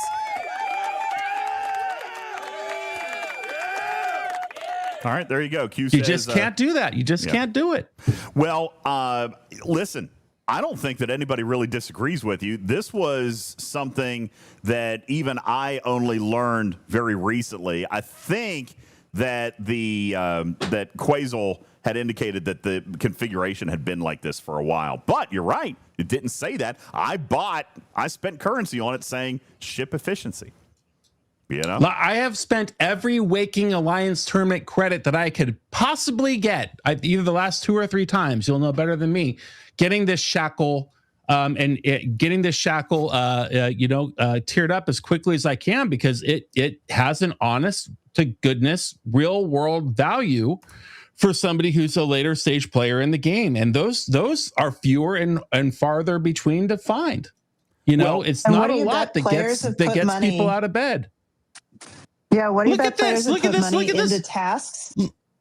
Yes, of course we put money into tasks over and over again. Yeah. Money into tasks. Oh, here comes another 20,000 point. Ooh, here comes another 20,000 point, because we know that we can get this Shackle unlocked super quick, 4 at a time, 3,800 credits per pull. Look, even today, what's the date? The 6th? Mm-hmm. It says increases base upgrade cost efficiency for grade 7 ships. Okay? We're not saying anything about parts. We're not saying anything about materials. We're not saying anything about resources. We're talking about base upgrade cost efficiency. Well, bad news. Upgrading, it requires all three of those things. It requires parts, it requires materials, it requires resources. Your game, your wording, your boo-boo. Griffin didn't have a boo-boo. Shelby didn't have a boo-boo. We just invested our time and our effort and our energy and our money in some cases into investing in this product. Well, and it still says the wrong thing. I was going to say, it does still say the wrong thing. Even and now. You think you're going to go and change it? You think you're now going to go and change it? Well, do I have a news flash for you? You cannot do that, because the phrase that DJs hates to use and the phrase that I hate to use in a 19-year retail leadership career, because I know what it actually means, is bait and switch. Bait and switch, everybody. That's the one. And this is something you would not have known unless somebody else told you or you had purchased it and tried. The one caveat is that this has been coded this way. So if you've unlocked it and used it, it hasn't been given it to you anyway. So this is a significant problem that they've got, and it's still in the game this way. However, I'm going to clip all of this and send it in. This is a significant thing to circle back and send up, but it also goes to talk about why alliance tournaments, which is the meat and potatoes of what we wanted to do here, why alliance tournaments matter, why they need to run. I gotta go get a ghost. I'm too fired up. I'll be right back. Okay, he's gonna be right back. This is why we have to. Yeah, how are average players supposed to see? How are they supposed to see the code? How are they supposed to know? Absolutely. Okay. DJ, yes. I have a question. Go ahead. Change the topic a little bit. I mean, it's still ATs, but this is something I posted in the circle, but I wanted to say it here on the show. I would like to ask for all of the lower generation players, all the way up through G6, and maybe even in G7, it might help you. Can we get a conversion, a down conversion from legendary to regular loot? Because there is still a lot of stuff that the up and coming player will want from the regular loot, and I think that would be a very good thing if we could get that done. I mean, if that's what the players want, then I would be more than happy to send that up. I find that to be odd. I don't know why you would want to do that, to be honest. Because for a lot of players hang on, who are not in Master League. Tarpy, hang on a second. Sorry. Let Putz. Sorry. Because there are so much more things that are essential and good for your game in the regular loot, and they have made the regular loot go down and the legendary go up, and I'm all for that. But at the same time, if you do that, you're going to get players in G3, G4, G5, G6 that may be like, I'm out of my regular loot, but I have all of this legendary that I don't really want to spend because I'm not a G7 player yet. And there's a lot of stuff that's G7, or it's just not worth it. Some of the officers are kind of bad, but I would much rather spend my legendary loot if I could on some more stuff in the regular loot, especially if legendary is worth more. If I could get a 2-to-1, right? Like for every one legendary, I get back 2 regular, or even a 1.5. I would probably exchange at least 2,000 or 3,000 loot every tournament down to spend on stuff that I'm still not done with. What would prevent you? And I'm fleshing this out in my head. What would prevent you from then just focusing on the tasks that pay the maximum amount of legacy loot? Pick your task better then. I do. I have been not doing the 15K or the 20K. I have been hunting and trying to find all of the legacy 10K tasks and get as much legacy loot as the old loot as I possibly could. But even then, there is at least 5 or 6 things that I'm like, I still would like to buy this every month, and I would trade down. And I've bought just about everything in there. But there are officers, there are way better primes, there are artifacts and tech that is really like the good Gilded Shackle, that you Putz. all own. Well, the Gilded Shackle is for legendary currency, not the old currency. I'm talking the old currency still has mega value for anyone that is not G7. Okay, so let's look at some of these tasks. I think this is a good point to discuss. Personally, I think that you should look at your tasks differently. They're giving you that opportunity, right? They're giving you that opportunity. But here are 10,000 point tasks that can give 4,400 loot. So let's look at 10,000 point tasks for G6 that pay 4,400 loot. Acquire 15,000 temporal disruptors. Okay, that's easy. Do that all the time. Okay, Check. great. Acquire 6,000 uncommon board export credits. You should be able to do that. Check. Okay. Defeat 1,000 points worth of Gorn. Well, that's a grinder, but you can do it. Defeat 1,000 points of Mirror Universe. Now, does that Gorn task now pay out 4,400? Yes, it because has. Last turn of okay. That was the upgrade. Okay. That's the upgrade for the upcoming one. That was the upgrade. Okay, great. But here's the thing, DJ. If you look at the end rewards for your alliance, the legendary has gone up while the regular or old school has gone down. Okay, to the tune of, if you get first place, you're actually getting about 3,000 or 4,000 less, I do believe, in regular loot than before than one of the last couple of runs, but you're getting a whole bunch more legacy or legendary. Sorry, of legendary. I still think I'm telling you, we've got in my alliance, I've got G4 and G5 players that are like, well, what do I spend on? Because they were able to do a lot of 20K tasks and get legendary loot. They were like, what do we spend it on? And they were like, a lot of this stuff is like, well, I wouldn't spend it on the officers. A lot of this stuff doesn't apply until G6 or G7. And meanwhile, they don't have almost any of the officers that are in regular loot maxed out yet. And they're out of regular loot. Okay. I mean, that's a fair piece of feedback from a player. Down, I think a trade down would be very, very beneficial to the average everyday player.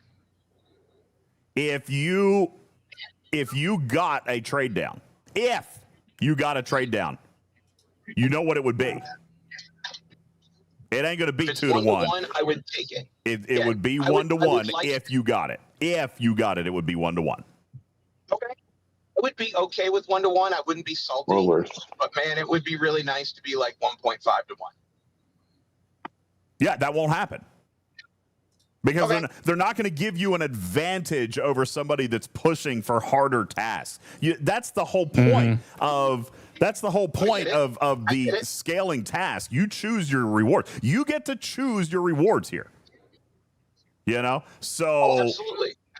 When you're choosing your task. Not to speak against his point, but I found many things to be able to purchase with my legendary stuff. I didn't have any issues deciding what I need more. Be a long haul on finishing that hole. There's things to buy. I don't know what they're not seeing. Yeah, I mean, I'm not G7. I want 100,000 more legacy loot or legendary loot. Give me 100,000 of it. I can spend on a bunch of stuff. All right. So I hear you. Chat is even not a big fan of this one, Putz, and it may not be something that gets priority. I appreciate the perspective, but it doesn't appear that this would be a big community ask. No problem. Yeah, but I mean, it's an interesting perspective to look. And by the way, here's one thing that I do want to transition from on this. Whether Putz is right or wrong on this opinion, it brings to light what we kind of said earlier, Griffin, is that Alliance Tournaments is more today. Or did I miss it? Putz, shush, go mute. Is more today about strategy and task selection than it is than it used to be. Okay, it used to be clicker, find the tasks that we could do free to play, get your stuff, go on. They have moved more towards an engagement model. This is a little bit more towards a puzzle. All right. And it is giving players an opportunity to engage in a great deal more fashion than they used to be able to do and actively contribute to the Alliance. We come back to this Definitely. thing. And get rewarded for it better. Yeah, we keep coming back to this thing that Vinny wrote for us, okay? If your Alliance did the absolute minimum tasks, Yep. 5,000, and by the way, here he drew up 3 examples of 5,000 point tasks. All right, rare skill points, a rare formation armada, and Sigma Parsteel. Those are 3 of them that he identifies as stupidly easy. That would, in fact, for example, take less than 5 minutes. Hey, look at that. I see this in chat. A 5,000 point task should take less than 5 minutes. Well, there you go. And by the way, They're also, for G6 plus, there also happens to be one for spend Sigma Tritanium on repairs. Well, I'll tell you, that's not difficult. All right? Depending on what ops you are, that's not difficult. Blow your ship up a couple times. Most of us do that with dailies or other things. All right? So, and the fact that they are also now increasing the refresh tokens in some of these tasks are going to give more refresh tokens, which also is something that the players have asked for. There are going to be more. That's like a number one. That's a number one ask, and that's great. Are they opening the floodgates? Absolutely not. They're taking 2 groups of tasks and adding one reroll to them, but that is going to give 3 to one group, and I think 1 to the other. So that's going to give some players an opportunity at a few extra rerolls. Right here, reroll tokens in Seasonal Elite are going to go to 200 versus 100, and Seasonal Advanced is Premium Legacy is going to 300. Yeah, there you go. All right. Added 300 out of the blue. Are they still capped at 4,000? Asked Vic. No, they've never been. They've been capped at 6,000.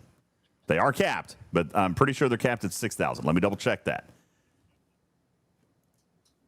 But you guys can tell me if I'm right or wrong because the tournaments aren't actually running right now, so I can't look in there and see. But I'm pretty sure the cap is 6,000. I could be wrong. It is. It's definitely not 4. Yeah. I've had more than 4. Yes. Fun Daddy says there's 6,000. So, I mean, that's 60 rerolls that you can bank up.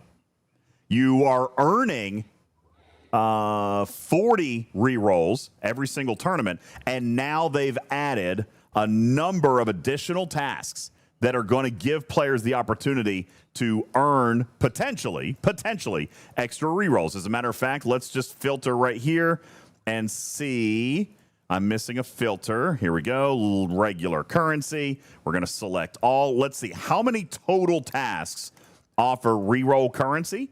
66 current tasks offer reroll currency. That's great. Out of all of those, we're going to go through this. You've got 6 of those that are good for G3.1, 3.1, which I think starts at Ops 35, Tarpy. Is that what they told us?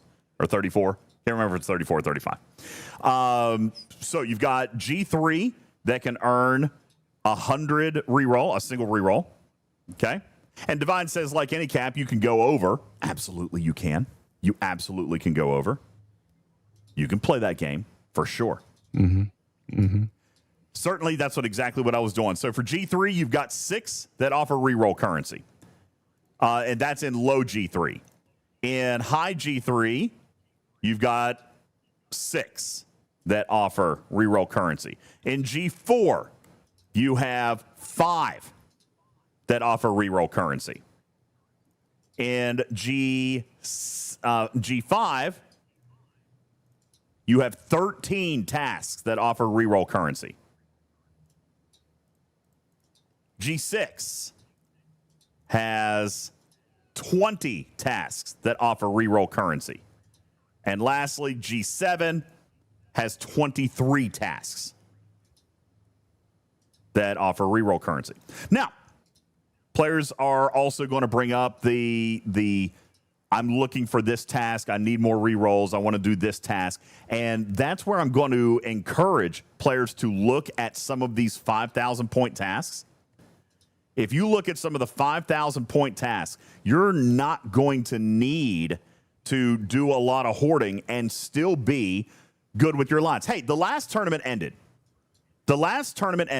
And by the way, Coach, you're right. There are fewer tasks today. You don't need as many rerolls because there's not 10,000 tasks either. Okay? But that being said, with the 5,000 point tasks, and I asked this question during the last run on day 3. Now that we've finished the run, I'm curious from players. Would 6 million points have relegated your alliance? No. Would 6 million points have relegated any alliance in existence? No. DJ, in my Master League, 6 million points would have placed 4th. In Master League? In my Master League, in my version of Master League, we won with 10.2, and 4th was 5.9. So if you had 6 million, you would have come in 4th. Okay. In my league that I was in. Relegation didn't start until like 1.2 mil. Okay. So there you go.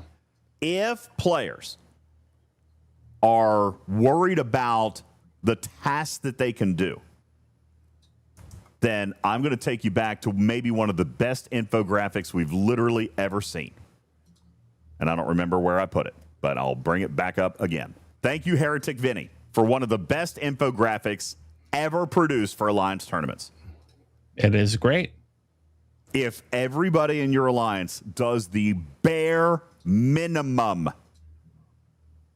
you are going to be promoted or stay. You are not going to be relegated. Let me ask, anybody in a depth league, would 6 million points have kept you the same? Or would it have promoted you?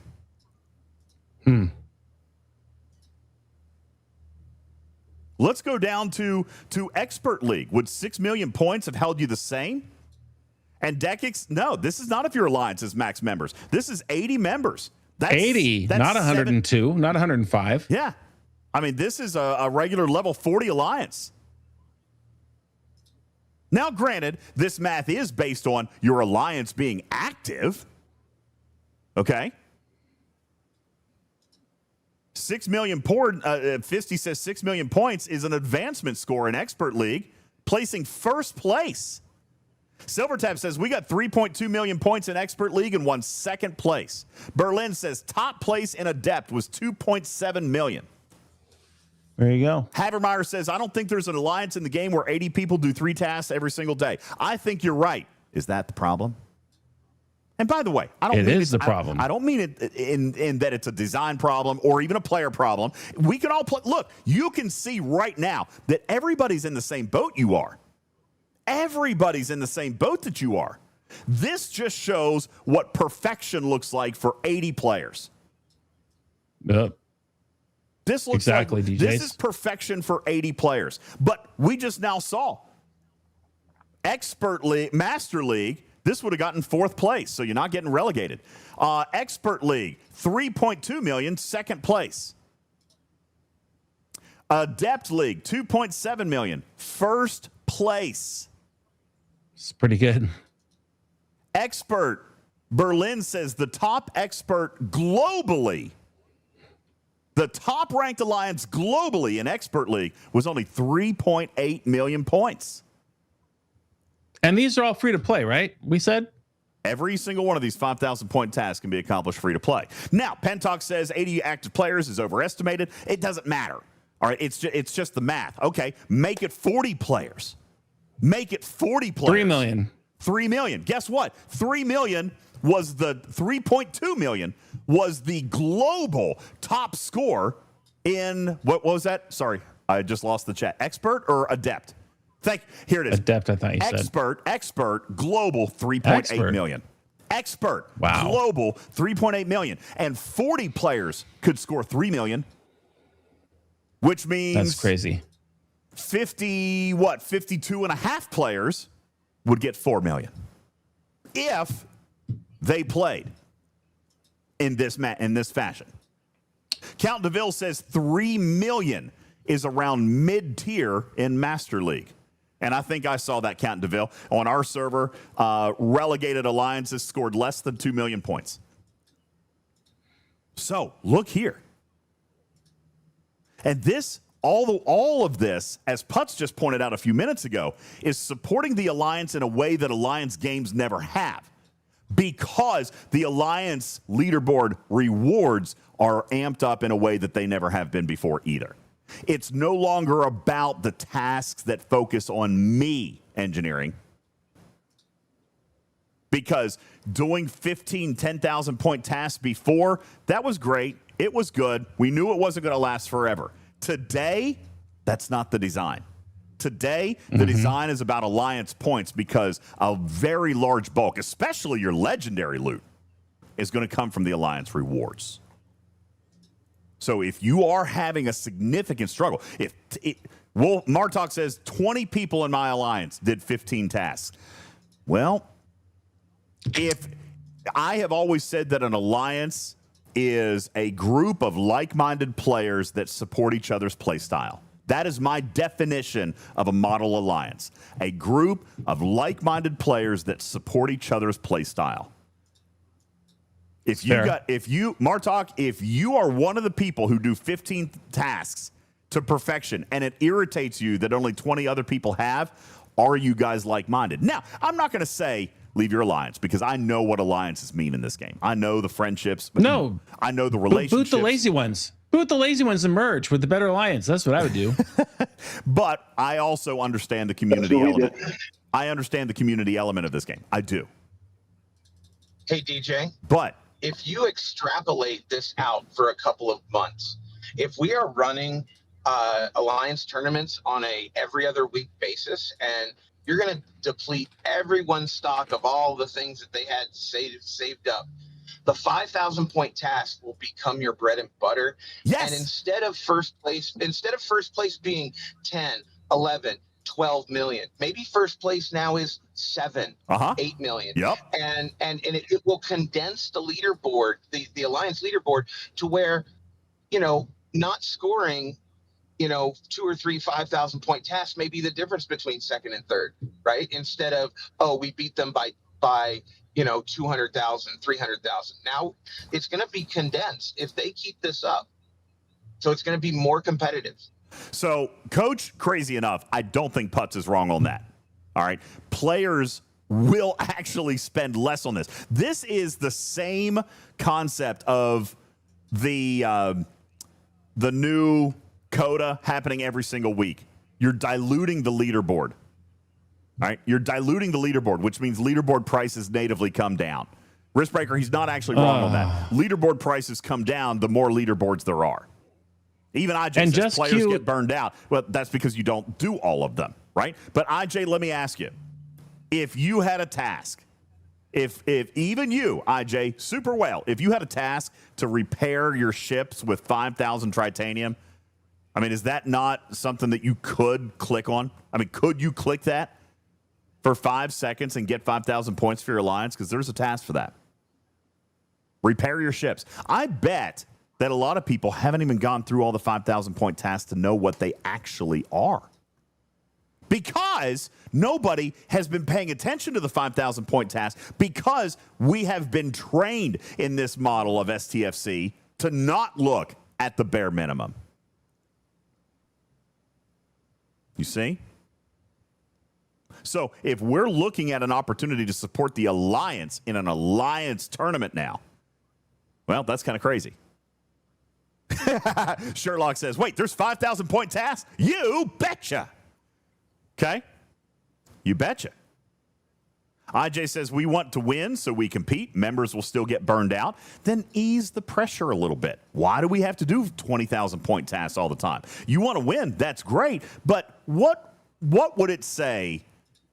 What would you say as a leader if you said, hey, this is the week, just like with not Coda, whatever it's called. What's it called? This new, whatever it is. Martok's Mega Choice. Interstellar Dominance. Makala's Crucible. Interstellar Dominance. That's what I'm talking about. Interstellar Dominance. That one. Boldly go. Nobody does Interstellar Dominance every single day, every single week. Well, almost no one. Nobody does that. So how about, as an alliance, you guys choose which tournament that you're going to work in? And when I say work in, I mean focus on the score. The other one that you're not going to do, repair the ships and get your 5,000 points so you don't get relegated. Mm-hmm. All right. There you go. So I think that there is a deeper strategy, at least to this now, than what it used to be. All right. Divine says, you only did 20,000 tasks before the last 3 runs. Why do I suddenly need to do 15 and 20? What? The first 20,000 point test didn't exist before the last 3 runs, my friend. But I'm not understanding your question.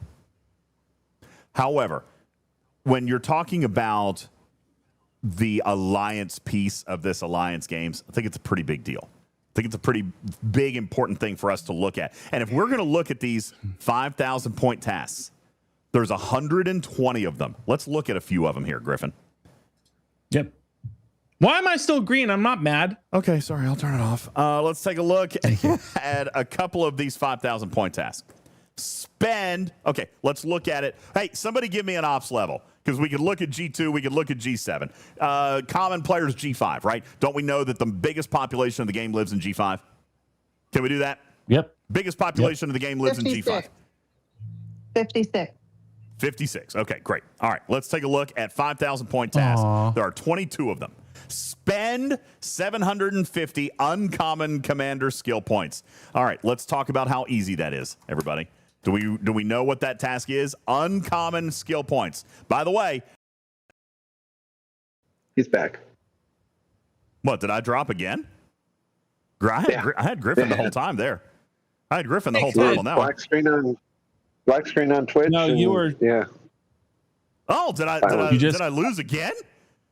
Holy yeah, you were smokes. out again. Oh, how long? I I was talking the whole 30 time. 30 seconds. I texted you internet. I was talking the whole time that time. When I texted you, that's when you went out. I got you 2 seconds later. Okay, so the first one, uncommon commander skill points. Where are those? Where do those come from? Right here. Go to your refinery. Go to the command center. You're not spending for a specific commander.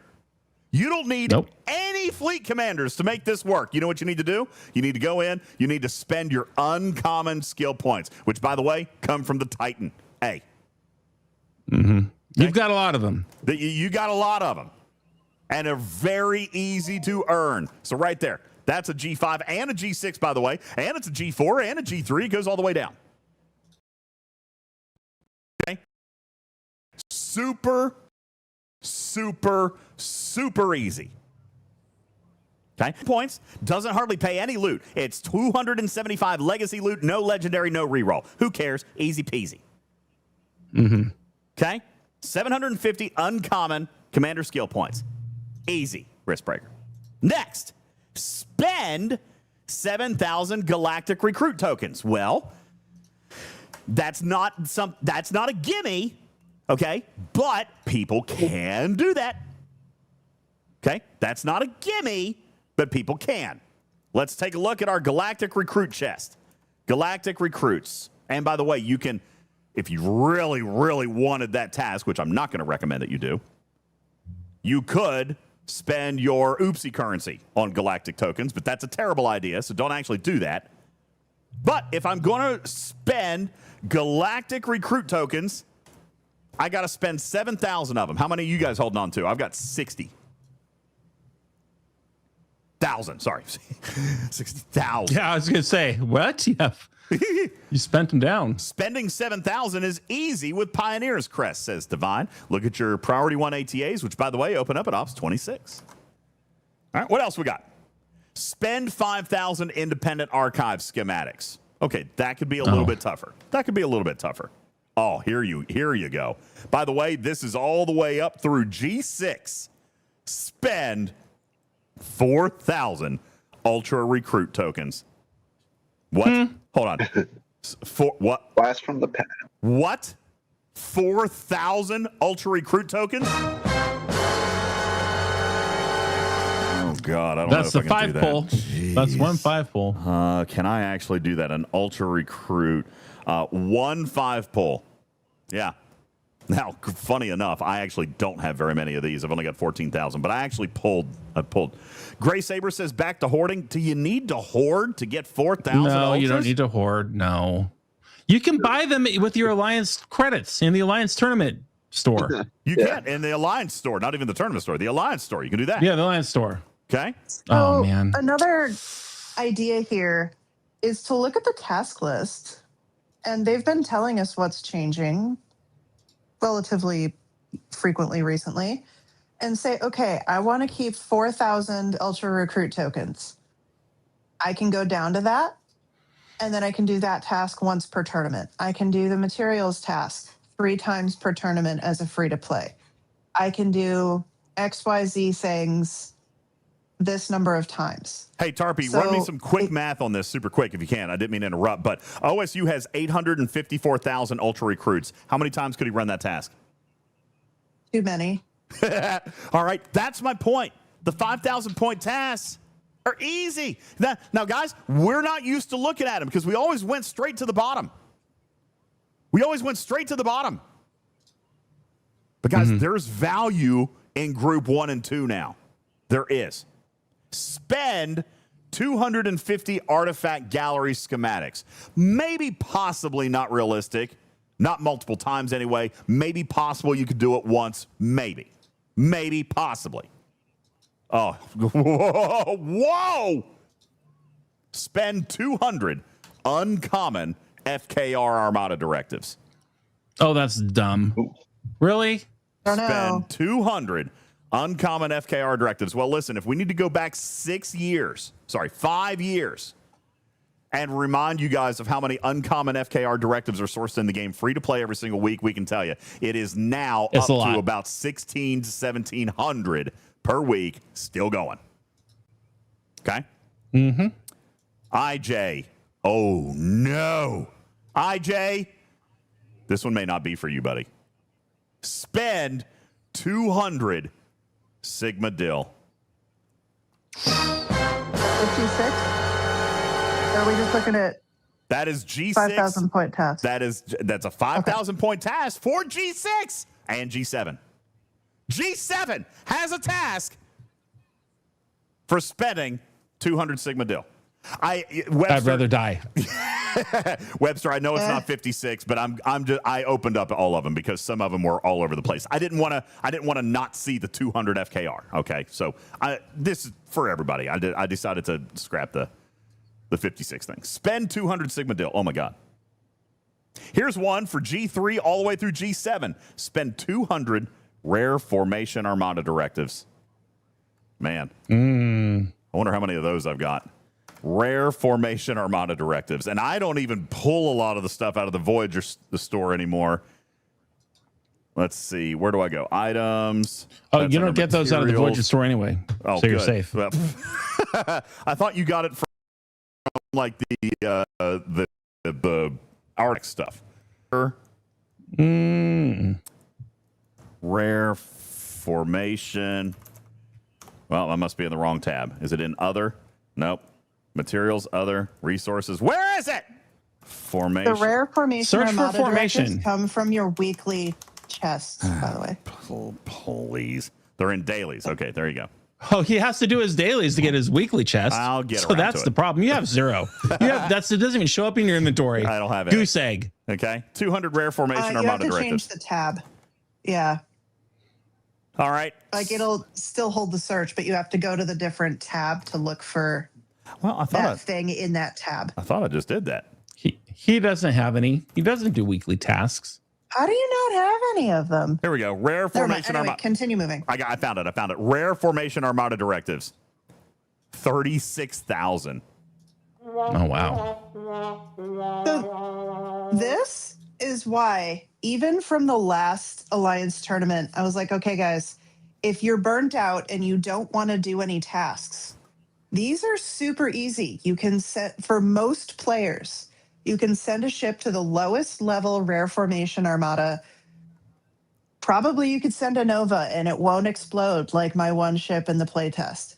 But you could send a ship, leave it there for 10 minutes, and it will probably still be there in 2 days when you come back to play again. Here's a G3. Like, this is the lowest level effort. Here's a G3 through G7 task. Spend 100 uncommon formation armada directives. Now,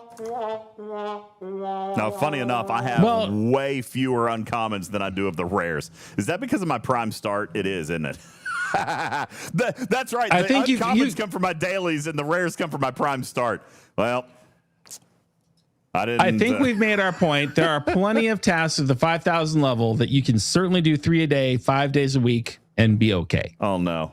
Right. Here's the one. Most of your rewards will still come from the Alliance payout at the end. You got it. So, here's the one I was talking about, IJ, spending 1,500 Sigmatrite.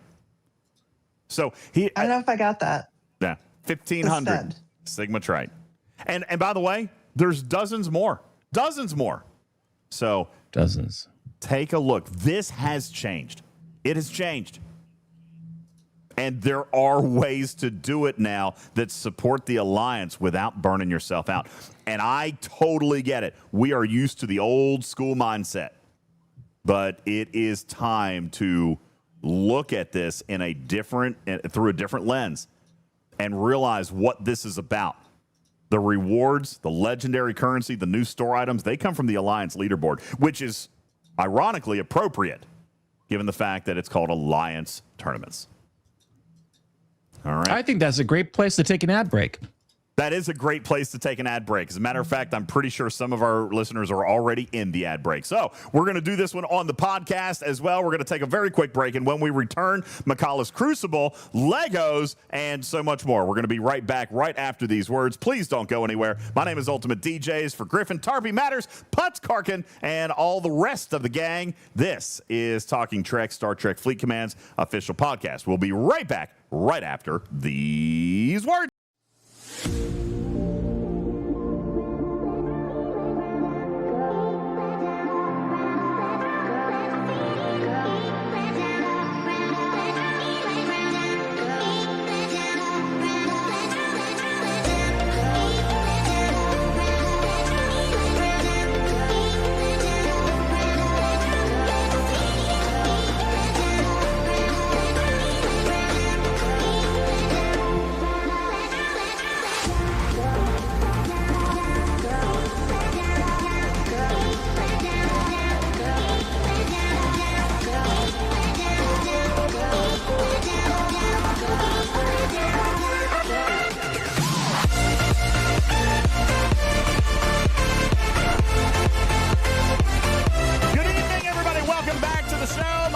UltimatDJz, that is Griffin, Tarpy's here, Matters is here, Karkin and Putz, so we got a full house, and over 380 people in the live studio audience. You guys are amazing. What's going on?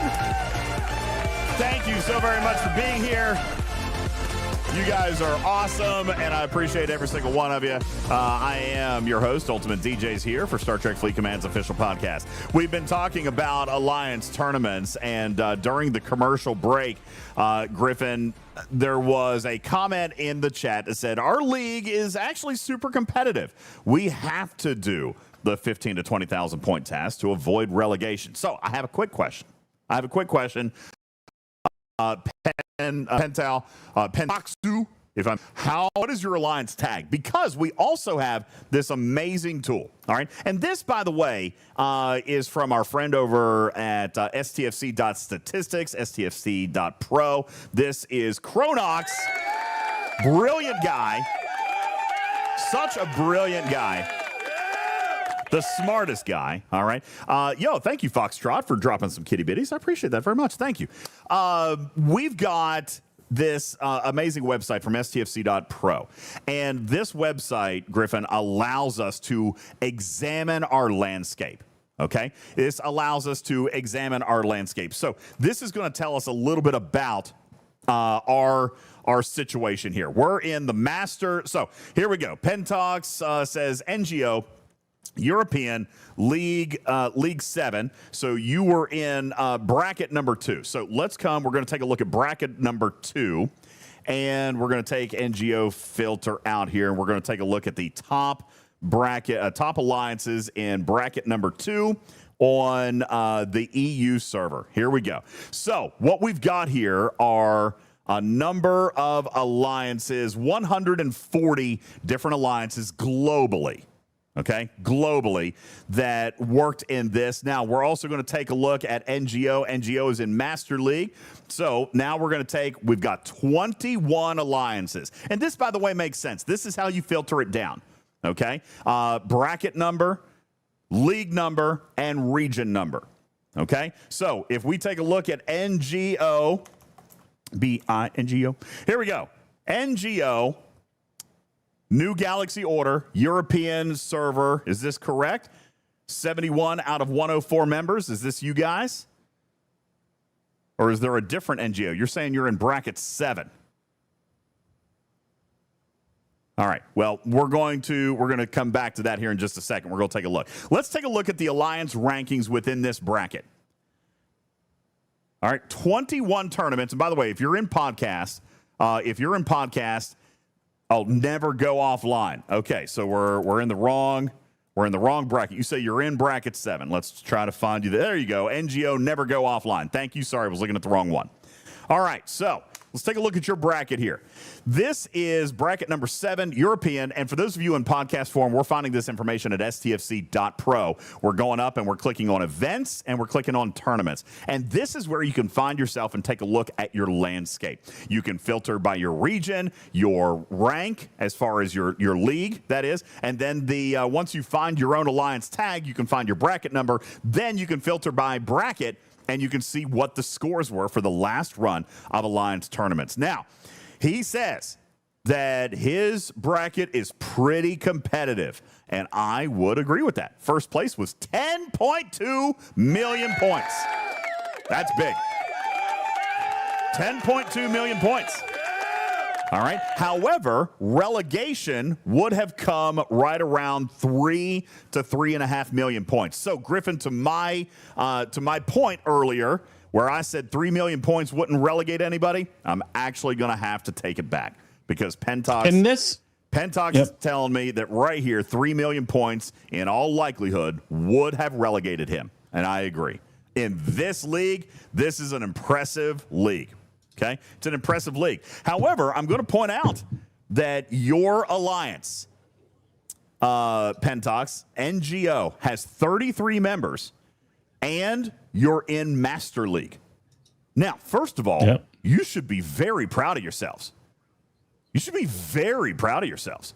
That's like huge. Look at the name of the alliance, DJs. Never go offline. They mean it. The fact that you guys. Well, and here's another thing. Here's one other thing that's a little bit rough, okay? You have 33 people, right? 33 alliance members, and you only had 45%. Oh, you had 33 that participated. So for the alliance that says they never go offline, you only had 45% of your players participate. Well, they don't know about the 5,000 points and how much they make a difference. Pentox, now you need to educate your team. You need to educate your team. So, yeah, maybe a couple of people are going to have to do 10,000 point tasks. But if you had, listen, let's go back to the math. If you had 70 people doing only 5,000 point tasks, you're going to be at about 5 million points, bro. Mm-hmm. Okay? If 70 people in your 72-man alliance that never goes offline, 72, let's just round it out and do 70 members at 75,000 points. That's 5 million points. Guess what? You're not getting relegated. This comes back to participation. It comes back to the numbers, man. It comes back to the numbers. You guys it's not because you're a small alliance. It's because 55% of your players did not engage at all. Oh, ouch. Now, that would increase the pressure for the people who are participating. I do understand why you're saying, well, I feel like I have to do 10 to 15,000 point tasks just to stay in the race. Yep. What did I say about an alliance? What is ultimate? And it's not the right or wrong answer. It's just what is UltimatDJ's definition of an alliance? Oh, a group of people with a similar mindset that support each other's activities. Oh, yes. Sorry. Yeah. A group of like-minded players that support each other's activities. Retrieving says, come on, DJs. No football team wins a game-kicking field goal without scoring touchdowns. Wait, no football team wins a game-kicking field goal? You win scoring I think he's being sarcastic. That's a sports ball reference. Well, if the other team doesn't score at all, yeah, you do. You can. All right. And yeah, there's so much. I would say, I wonder percentage-wise, I bet it's more than 20% of games that are won by 3 points or less. Yeah. With a score that happens in the last 2 minutes. Devastator says that's so wrong. What's wrong? I think he was being sarcastic, Devastator. People win on game-kicking field goals all the time. All the time. I bet 20% of games are decided by a game-winning field goal. Probably. All right. So anyway, Pentox, this is a quick snapshot of what's going on in your league, and you're right. 3 million points would have relegated you, but you also only had 45% participation. So we got to beef up those numbers. Those are rookie numbers. We got to beef up those numbers, man. Them's rookie numbers. Okay. No offense. That was a bad Matthew McConaughey impression. Okay. So that was supposed to be Matthew McConaughey? I'm just saying, okay. All right. That sounded like Hugh Downs from 2020 in 1988. Oh, this is not football, says Eshtar. Paid players cannot be replaced for underperforming. You're right. You've got volunteers. You've got people just wanting to play a game, but they're still underperforming. So I'm going to suggest something different. I don't say replace them. I'm saying you need to find a team that shares your mindset. If your mindset is community and camaraderie over event rewards, then so be it. That's your choice. But if your mindset is rewards and participation and doing better, it sounds like this alliance does not share that mindset. All right. So they're going offline, and it says never go offline. Now, retrieving to your point, I would love to think that 100% of the STFC community listens to UltimatDJz and heeds his words. I would love to believe that. Nothing would make me happier. Okay, K9, thank you. Happy 4-year and 4-month anniversary to you too. 52 months at tier 3. Thank you, bro. Thank you so much. Plugster, Matt, Fisty, thank you guys for your resubs. You guys are legends. I appreciate it. Okay. Yeah, what's an UltimatDJz? No idea. I would love to believe, Griffin, that 100% of the game listens to us, but they don't. I scare them away.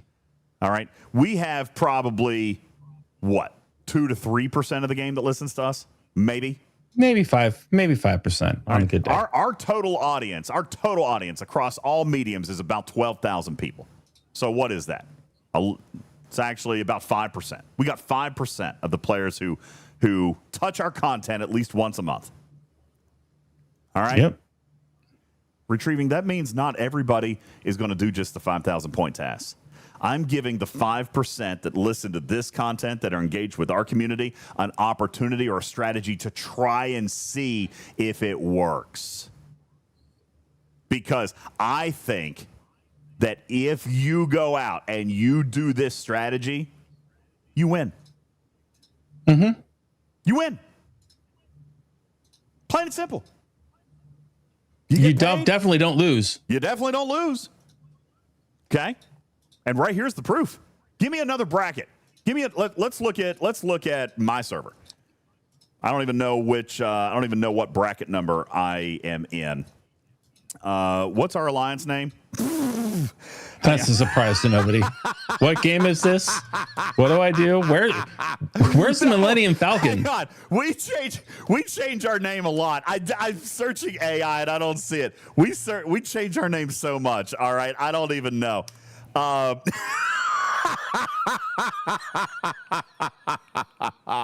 right, that's a bad example. Yeah, who's Lorca? That's a bad example. Let's look at somebody else. Let's look at Jag. Jag's on our server. They are US server 15. Just a game right here. They were also in our bracket for the tournament this time. Okay, hang on. I'm not looking at the right one. Where's the right one? Just because they're in your server doesn't mean they're in your bracket. I know. Noob.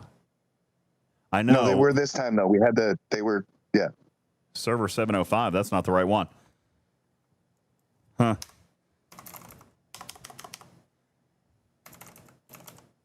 Just a game. US server 98. That's not them either. Did they change their name too? See, everybody on my server changes names all the time. We change our names all the time. Okay, there's 5 of them. Just a game. Server 15. Here we go. Found them. Huh.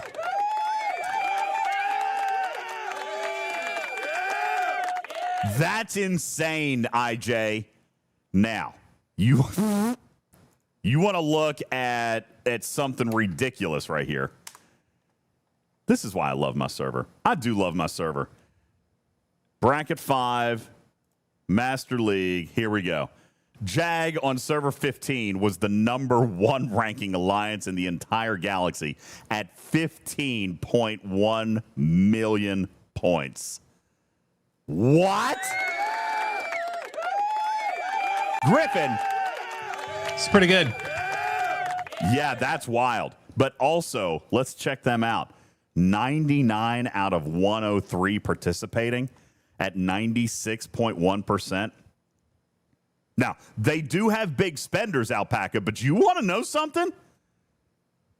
Their points weren't just from spending.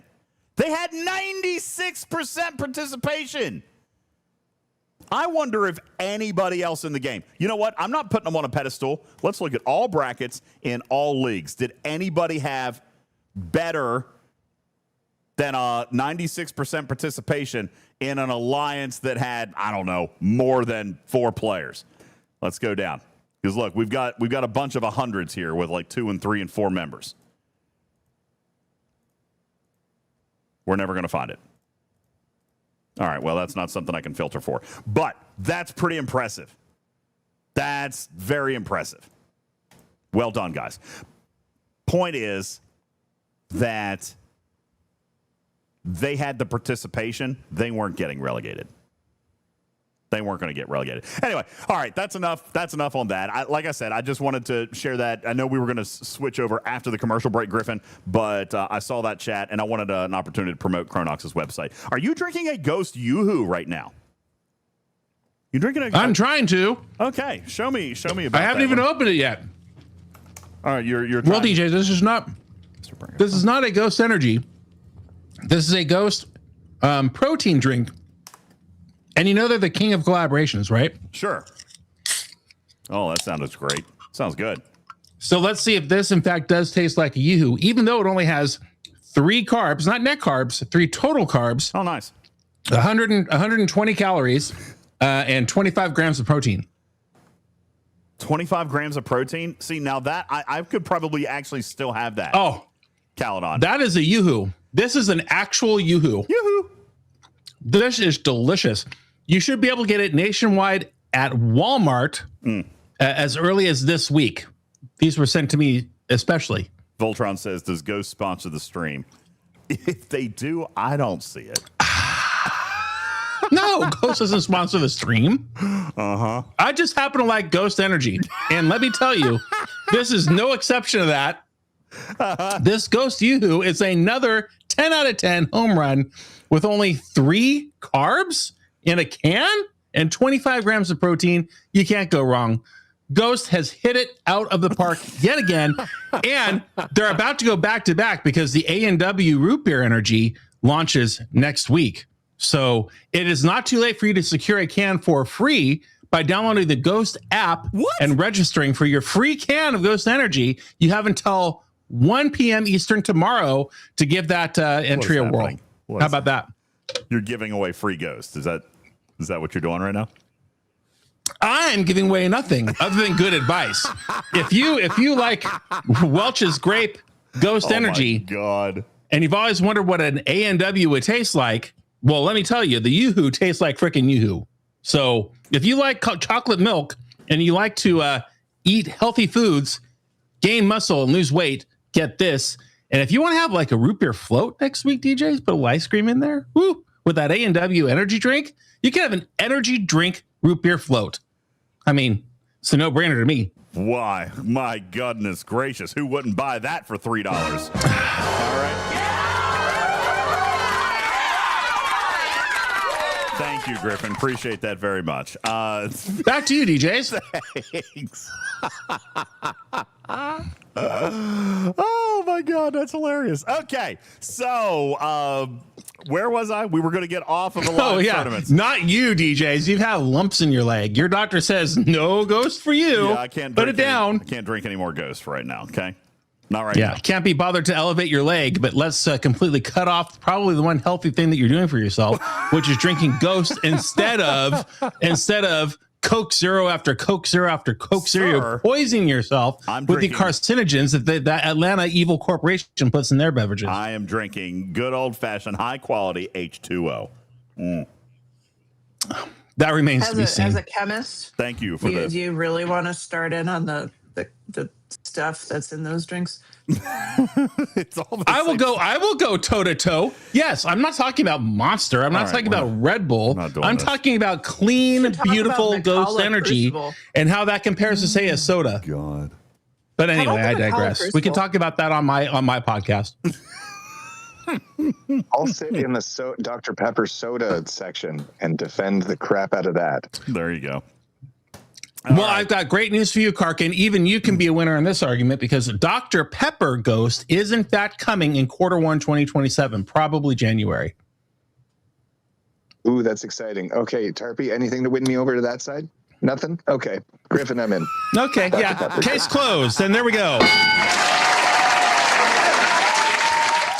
All right. Were we talking about Star Trek? I forget what's going on around here. I'm too busy enjoying my Yoo-hoo. Change of subject. Do they make a coffee? Do they make a flavor of beefaroni? You can put this Yoo-hoo in your coffee in the morning and skip the mocha pump and put some Yoo-hoo Ghost in there instead. That's what I would do. In fact, I will do that in the morning. All right. Just 47 cans to go. I killed one, 47 to go.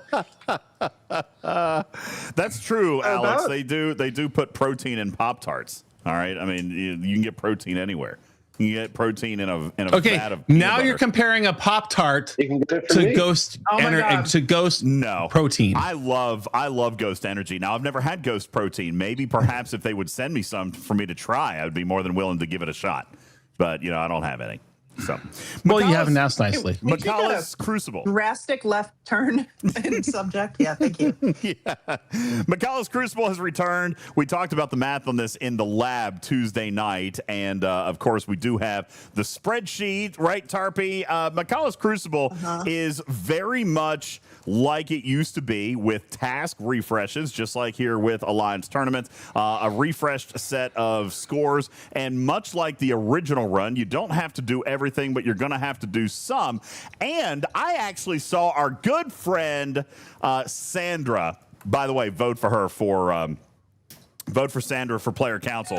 Oh, we are nonpartisan. We do not recommend any particular person. Are you crazy? Bull crap. Vote Sandra and vote Guffa for player council. Okay. Absolutely. Huge members in our community. And guess what? They're smart. And Jim Pie. Yeah, they are smart. That's right. That's and true. Jim Pie's smart too. Okay. Go Guffa. I'm interested in hearing what Mega Karen has to say. Mega Karen? One of the screen names in there is Mega Karen, which I think is amazing. I think that's great. All right, fantastic. So yeah, Jim Pie's up for that too. So yeah, you guys go do that. Killer says I will not vote for them. They can thank DJ for it. Oh wow, come on. This star person, they had some very good responses. That's right. Matt Hatter says I would vote for Sandra before DJ. You should. You should. Good news. DJz is disqualified from participating because he ruined Pack the first time, so he can't even be in this one. Oh wait. Guffa says, I'm pretty sure DJ's endorsement is a detriment. Okay, well, I take it back. Oh, well, dang. mine is helpful, Guffa. Mine is helpful. I don't know. DJ's is I don't know. Whales hate you too. All right. Regular people like me. Whales don't have to like me. That's true. That's true. No, listen, when you talk about education in the game, they're amazing. And why I wanted to kind of come back and circle around on that very quickly. I don't remember why I brought that up, but why did I bring that up? Makala's Crucible. Makala It was Crucible. totally left field. Yeah, that was weird. Lost my place there. We never do that here. What? All right. No. Squirrel. We What? were talking about Makala's Crucible in the lab. We on were Tuesday talking night. about Ghost Energy, and I haven't even given my promo code yet for that app, which I will do very shortly. Oh, Mimi says, meanwhile, Eshtar is out here being overlooked. Where's Eshtar? Where's Eshtar? Eshtar. Wait, is Eshtar I on didn't the see list? Eshtar in chat. I didn't see you on the list. You have a That's different. what I just said. Oh, well, we I weren't would vote listening for to it. matters. They had good responses. Oh, Eshtar had good responses. They're all in Discord. You should go read their campaign materials. Yeah. No, I think it's great. Oh, I was mentioning that this is what I wanted to say.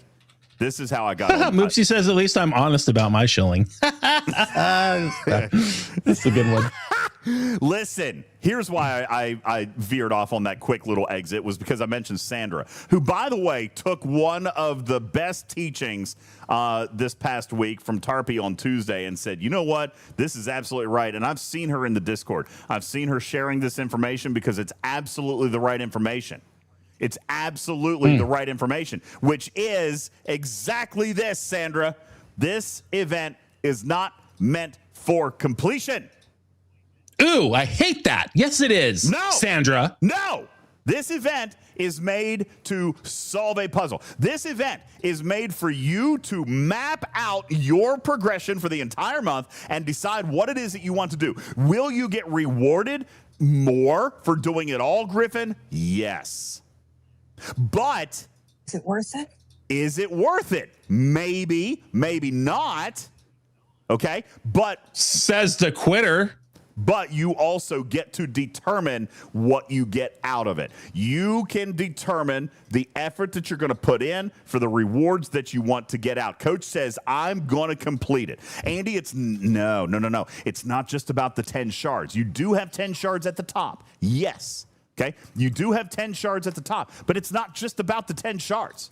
Okay, it's about the bundles of resources and materials, and some officers that may or may not have actually been sourceable in the past. For example, how about Data. First Contact movie Data? This is the bundle that I me hear there personally. may not even be sourceable now. There's been some issues about those particular bundles. The bundles work fine today. Yeah. What? They work super good today. Well, how would you know they were Compared broken? to? Nobody can pull those bundles yet, can they? Yeah, they sure can. Yes, they can. Yes, they can. They sure can. Divine, yes. People who pulled bundles today got officer shards. Oh, great. Mm-hmm. What about The yesterday? people who pulled it yesterday? Not so much? Question mark? They've been very quiet about this. I actually asked for clarification. I'm going to go back and look and see right now if they've even answered. Even still now, they have not. Killer J says, I got shards yesterday. Well, you would be the only one that I have heard up to this point. All right. Now, Wolfwood, bugs happen. I'm not necessarily worried about that. And I know that a lot of their leaders and decision makers are in a conference today. So I have sent the message. My opinion, any bundle tokens that were spent yesterday need to be refunded and you get to spend them again. That's my opinion. That would be my solution, Griffin. Me personally. That would be right along the list of the Gilded freaking Shackle should work for all three types of efficiencies. Put Now, that there. Here's the deal. Madrock says he got shards yesterday. Killer J says I got shards yesterday. Mad Hatter says I got shards yesterday. Oh, wow. Well, maybe we just all had crappy RNG. And by the way, they have not confirmed. They have not confirmed that there was anything wrong. You guys are the ones that think that it was wrong. I agree with that sentiment. When I look at 1,000 people and nobody pulled officer shards, that feels kind of weird. when it's a 40% 1,000? chance. And 6. Doesn't that mean that there was like 2,000 people who did get some that didn't bother saying anything? Probably. Because why would you say anything if the bundle worked the way you thought it should work? Exactly. Only the people who got the 60% RNG for it to not get officer shards. Me personally, and Maybe by the they way- hotfixed it during the day, dude. That's a hotfix. It's not a. And here's the thing. I don't even know. I only have a sneaking suspicion.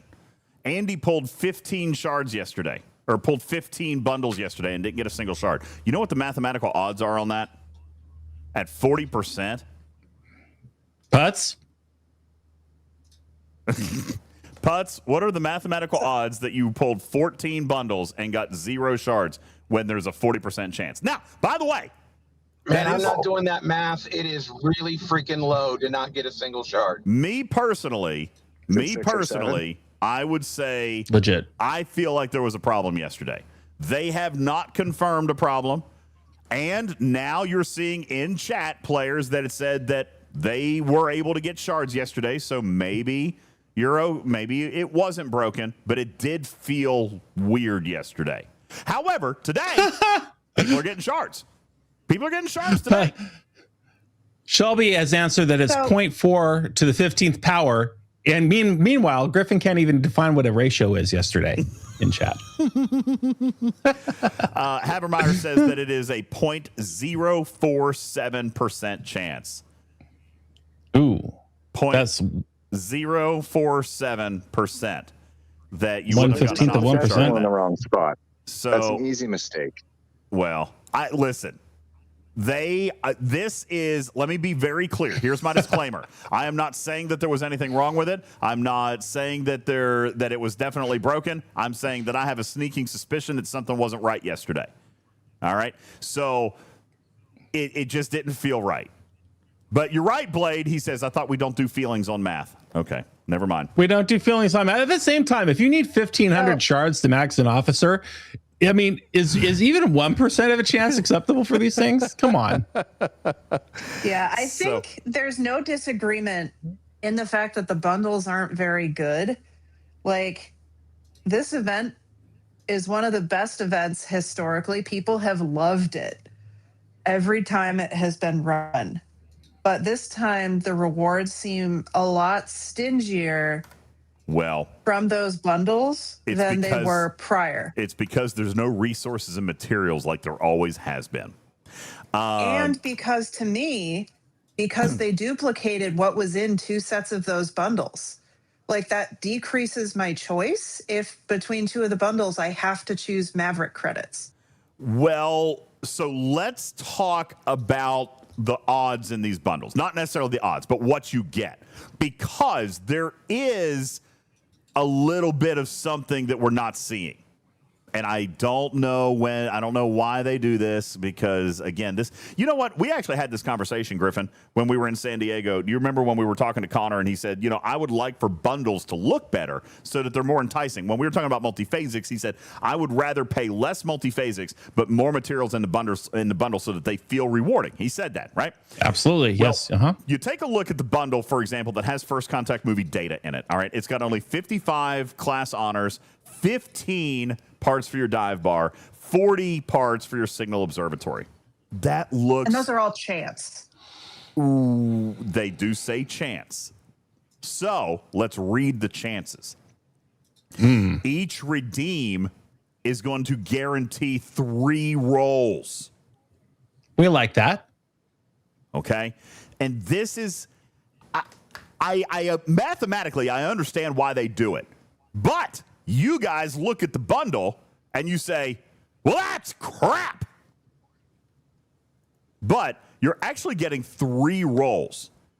And they're split up 1/3 each, 33, 33, 33. So this is Connor. If you're listening, I can solve your problem, because you've had this problem for 7 years and it's dumb. Okay?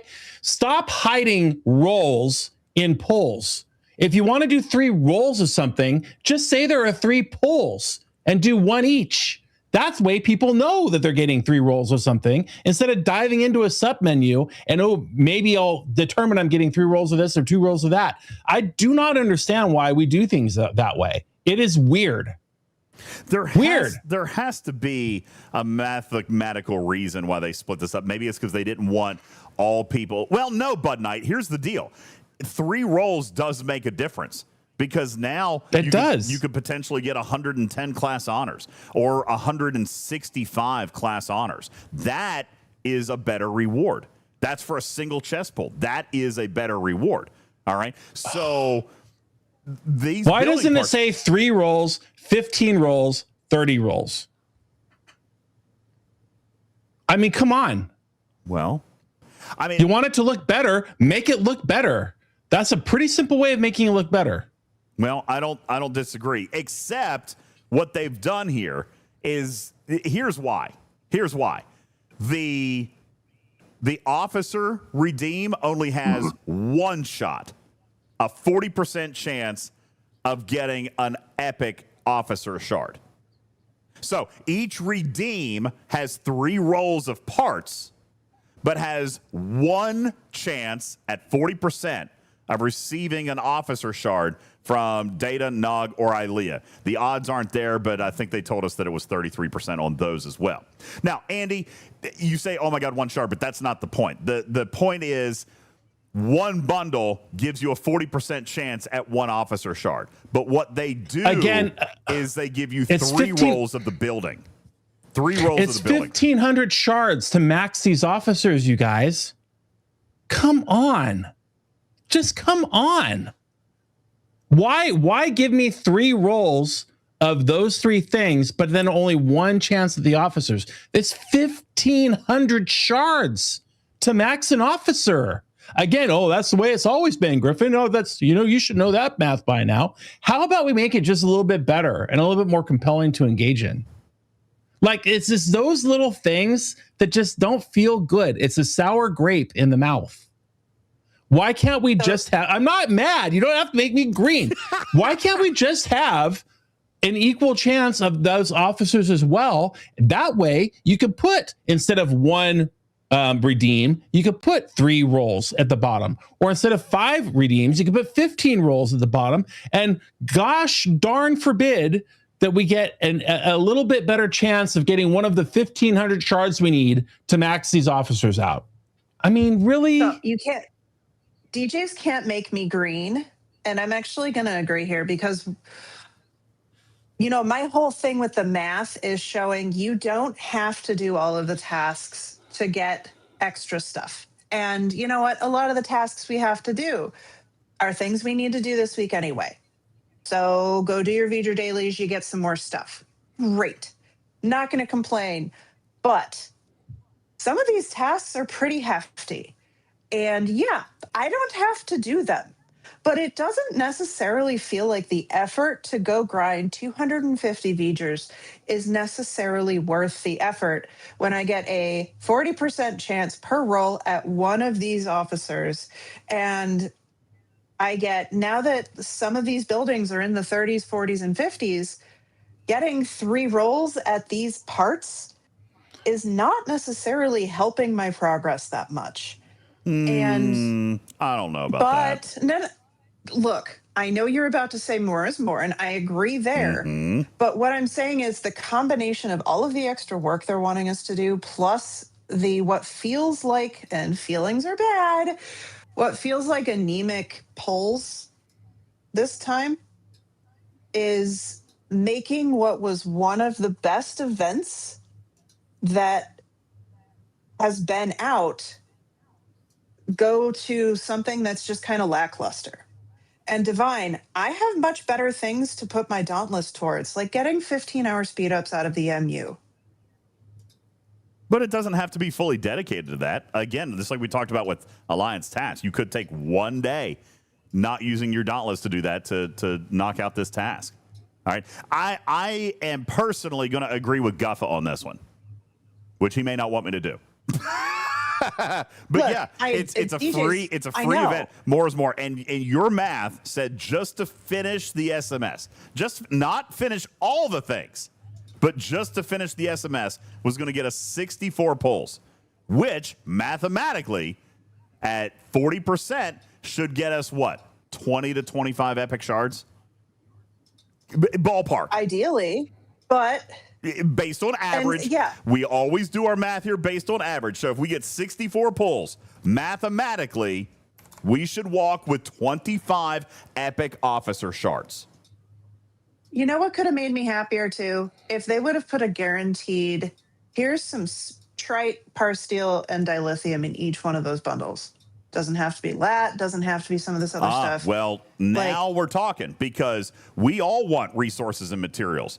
And even Cameron has come out and said, yeah, I got to start slowing those things down in certain ways, which is why we're expanding to specialty building parts, which a lot of players have said that we're enjoying the variety of the specialty building parts, the class honors, and these other building parts and ship parts that we're getting. We're liking these things. All right.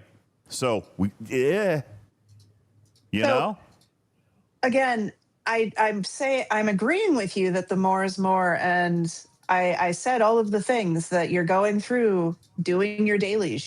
FKR is one of the grinds for this, but in the time where they're saying put the player first, all of the little cuts that they made to this event for various ops, and I know G7 has some of the harder cuts on this particular event.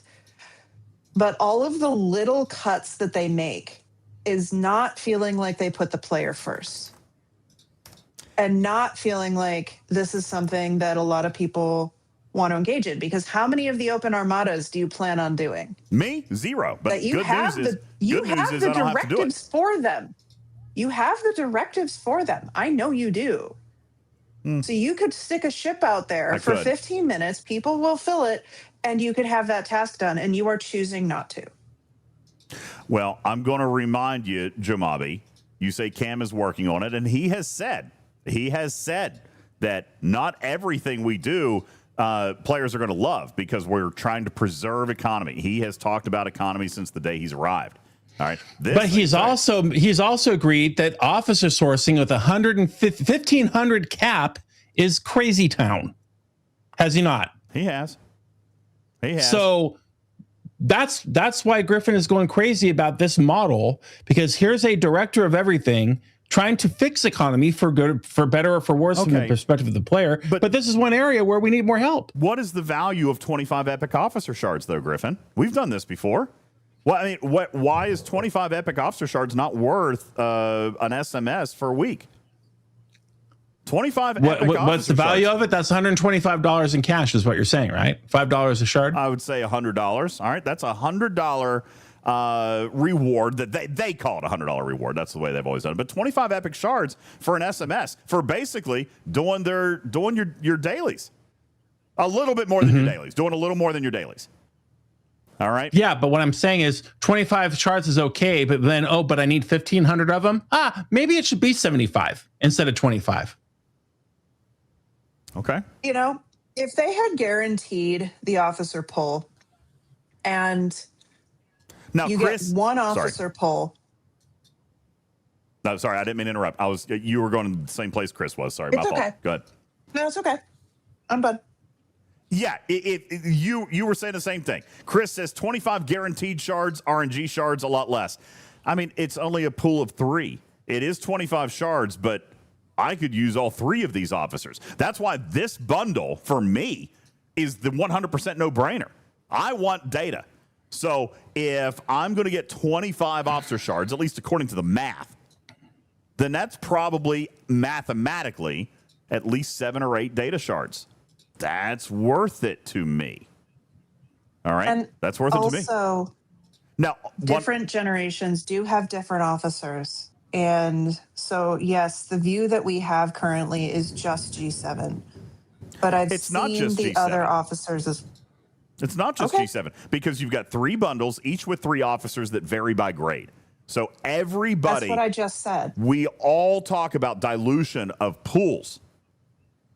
So maybe I thought you were arguing. My point is, you get 3 officers to choose from, and that is about as good a RNG bundle that we've ever had that wasn't a guarantee. You were expecting me to argue, but I was acknowledging to chat that we are looking at the bundles for G7. And I know that they vary for different grades because these buildings are just for G6 and G7, and these officers have been available for G6 and G7. So I was agreeing with you and stating that we know that this is only applicable, this particular bundle is only applicable to us. Chris says at 40%, you could get 3 total. I mean, yeah, I could get no data shards. The odds would be against me. You're right. That's not in the odds, but that is possible. All right. There was one other point that says, hey, listen, I need 1,000 class honors for my next level. Well, if you follow the law of averages and if you spent all of your currency on this one bundle, 33%, 1 out of 3 on class honors would get you 3,520. You said that doesn't move the needle, but you just said 1,000 upgrades you to the next level. So this is part of their problem. Let's talk about right this. Talk about right this here. Optics. It's kind of what Griffin's just talking about. Tarpy's saying it. I'm trying to talk about the math, but you guys are talking about how it looks and how it feels. Which, by the way, is valid. I'm trying to point out the math on this. There are potentially valuable rewards here. But if you guys can't see it, then admittedly, Scopely has failed. You see what I'm saying? I don't think any of us are saying the value isn't there. I think we're saying that it still feels like in a time where they need wins and they need more wins, this is not one of them. People were get out excited for this event to come back, and it feels anemic. Okay. And it's a clear focus and direction from the leadership of this game that one of the economy issues to address is the valuation of officers. And this is a golden opportunity to do so. But because we have always done things this way in this event, and we didn't take the time to really reassess, in my opinion, what could change in order to catch up to the 2026 model of how we engage with the customer, this is a missed opportunity in that regard. Yeah. Chris says, listen, I'm not too awful crazy on this. Let's go to what Griffin said. Give me do the single pull. Chris is basically agreeing with exactly what Griffin said. Give me 1 guaranteed officer shard. I'm even fine with the 33% RNG split. Give me 1 guaranteed officer shard. To heck with this 40% chance. But exactly, do it on every roll. So every roll gives you 1 building roll and 1 officer roll guaranteed. At least then I know I'm going to get some stuff. And you know what? Maybe that's the answer. Maybe that's the answer. Chris says, and then you can call it 3 rolls instead of 1 damn chest. Yeah.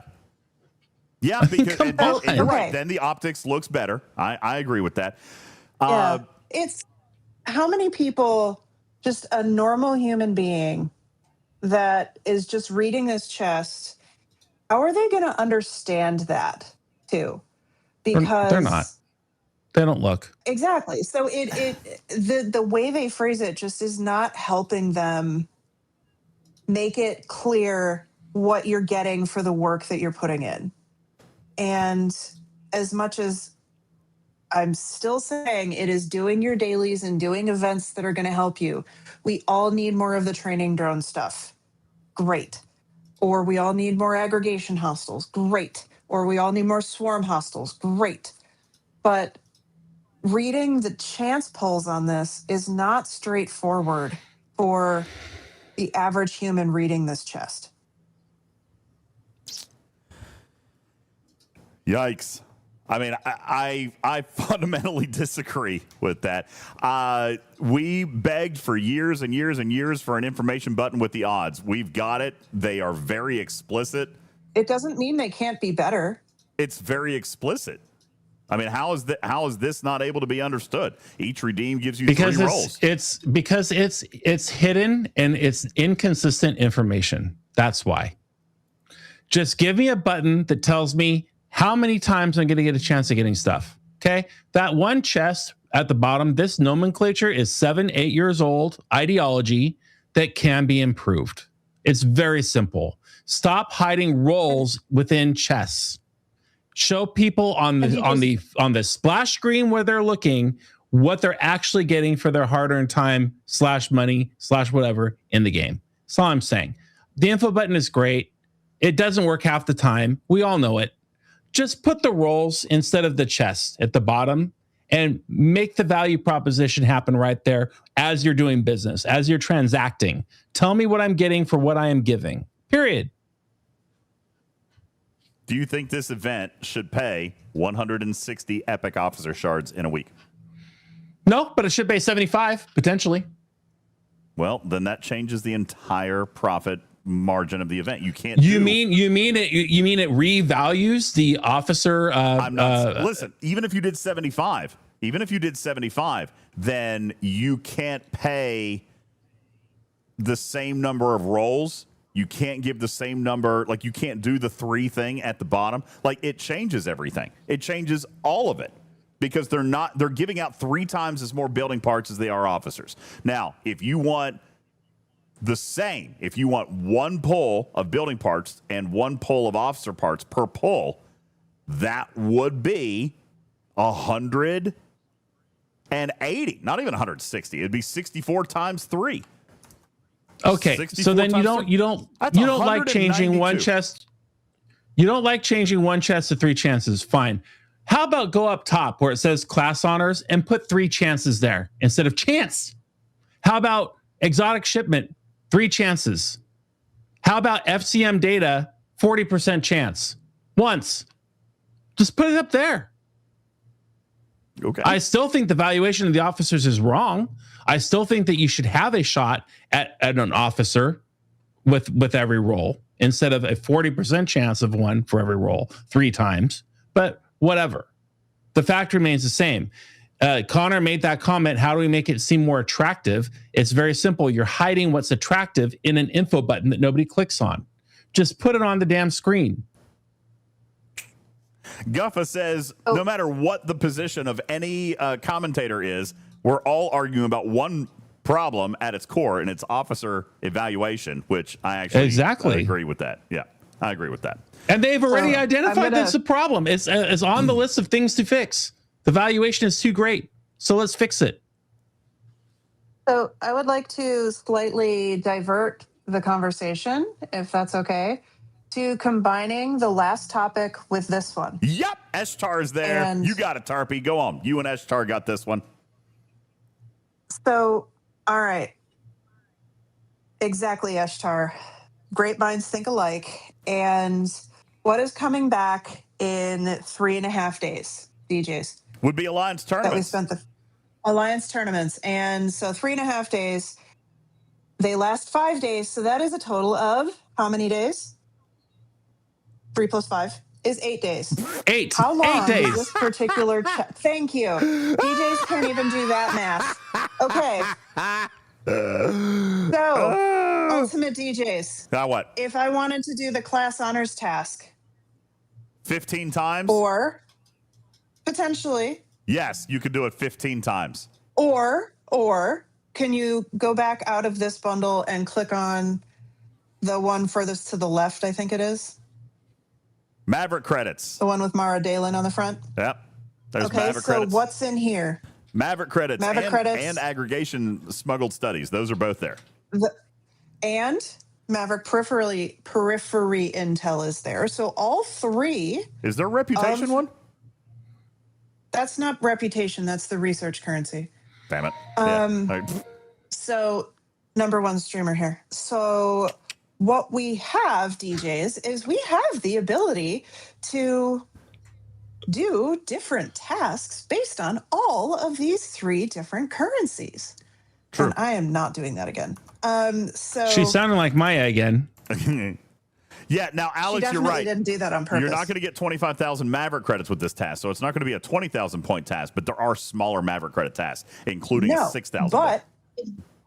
But also, if you, with your current Maverick tasks setup, do not have the ability to get 25,000 Maverick credits through your weekly tasks, this could, and yes, there is that chance button here as well, supplement some of that. Yeah. So this is not perfect. This is Top not a off. guarantee. Yeah, it's a top off. But it could.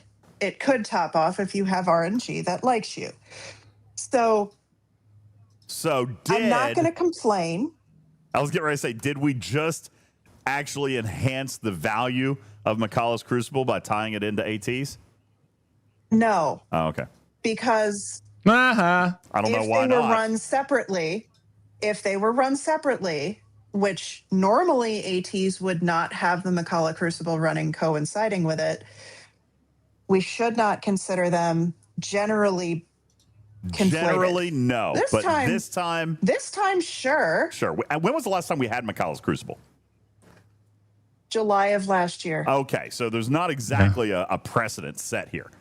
All right, so and this is completely different rewards bundles. Yeah. And completely different tasks than we had in the prior one. Totally. Yep. So, I mean, at least they can work together. We like synergy. We talk about synergy all the time. And by the way, synergy, some of the tasks for Makala's Crucible. For G6 and G7, you have to hit training drones. For one of the Alliance tournament tasks, hit training drones. For G6 and G7, those training drones, once you hit the 250 that you need to do for the Makala's Crucible, you probably have at least one task worth of engineering credits pulls that you can do based off of the loot that you got. Mm-hmm. So in this case, again, I don't want to completely conflate them because this will likely not happen again, or at least not predictably.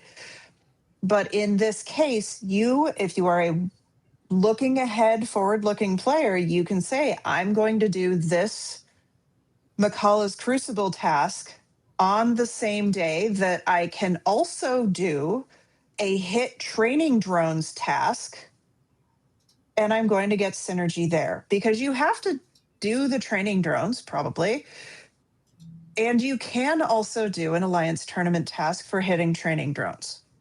You have to do, if you're G6 and G7, you have to do some number of waves. And if you're G7, you definitely have to do duo waves. You could, in fact, do the duo wave task while you're doing some number of your 60 potential duo waves.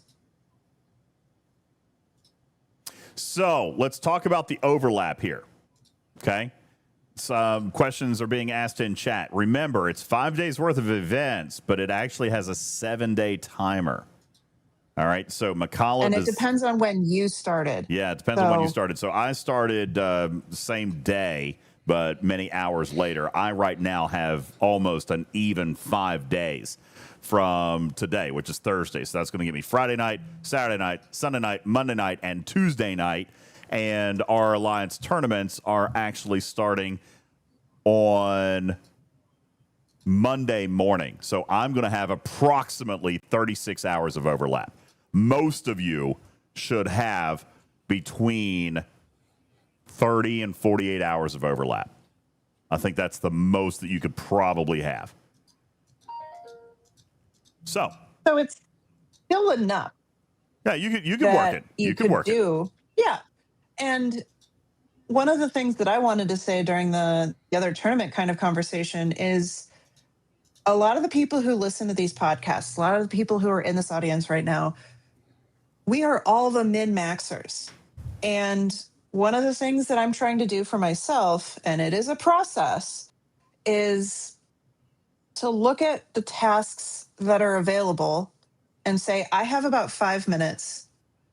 What task can I do? It might not be the perfect task, but what task can I do that is good enough? Because perfect is the antithesis of good. Because if you are only looking for the perfect task, you're going to get more stressed out. Shorts, I'm with you. So I'm a min-minner. Right. That's where I'm trying to go with this. I'm a min-minner. At some point, you just have to say, okay, you know what? This task is good enough. I'm going to go do that. I'm going to get the rewards that I get from this task. And then I'm going to move on with my life. Yep. All right. There you go. Makala's Crucible.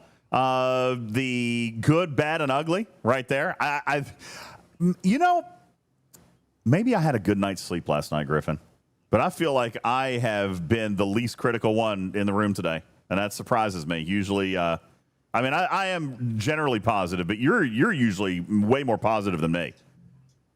And I mean, I am normally positive. I am positive that changing the Gilded Shackle a month and a half after it's been advertised a certain way is a terrible idea. Well, that's true. Yep. There you go. I mean, that's a fair point. I'm also positive that if you want to increase the value of officer shards, which $5 per at 1,500 per officer is ridiculous, then that would be a fantabulous way of doing so. I am positive of that too. I am full of positive energy. I'm full of positive energy. Yeah. Wait, I can AI that better. Okay. Checking. Ultimately, Griffin, absolutely, I am full of positive energy.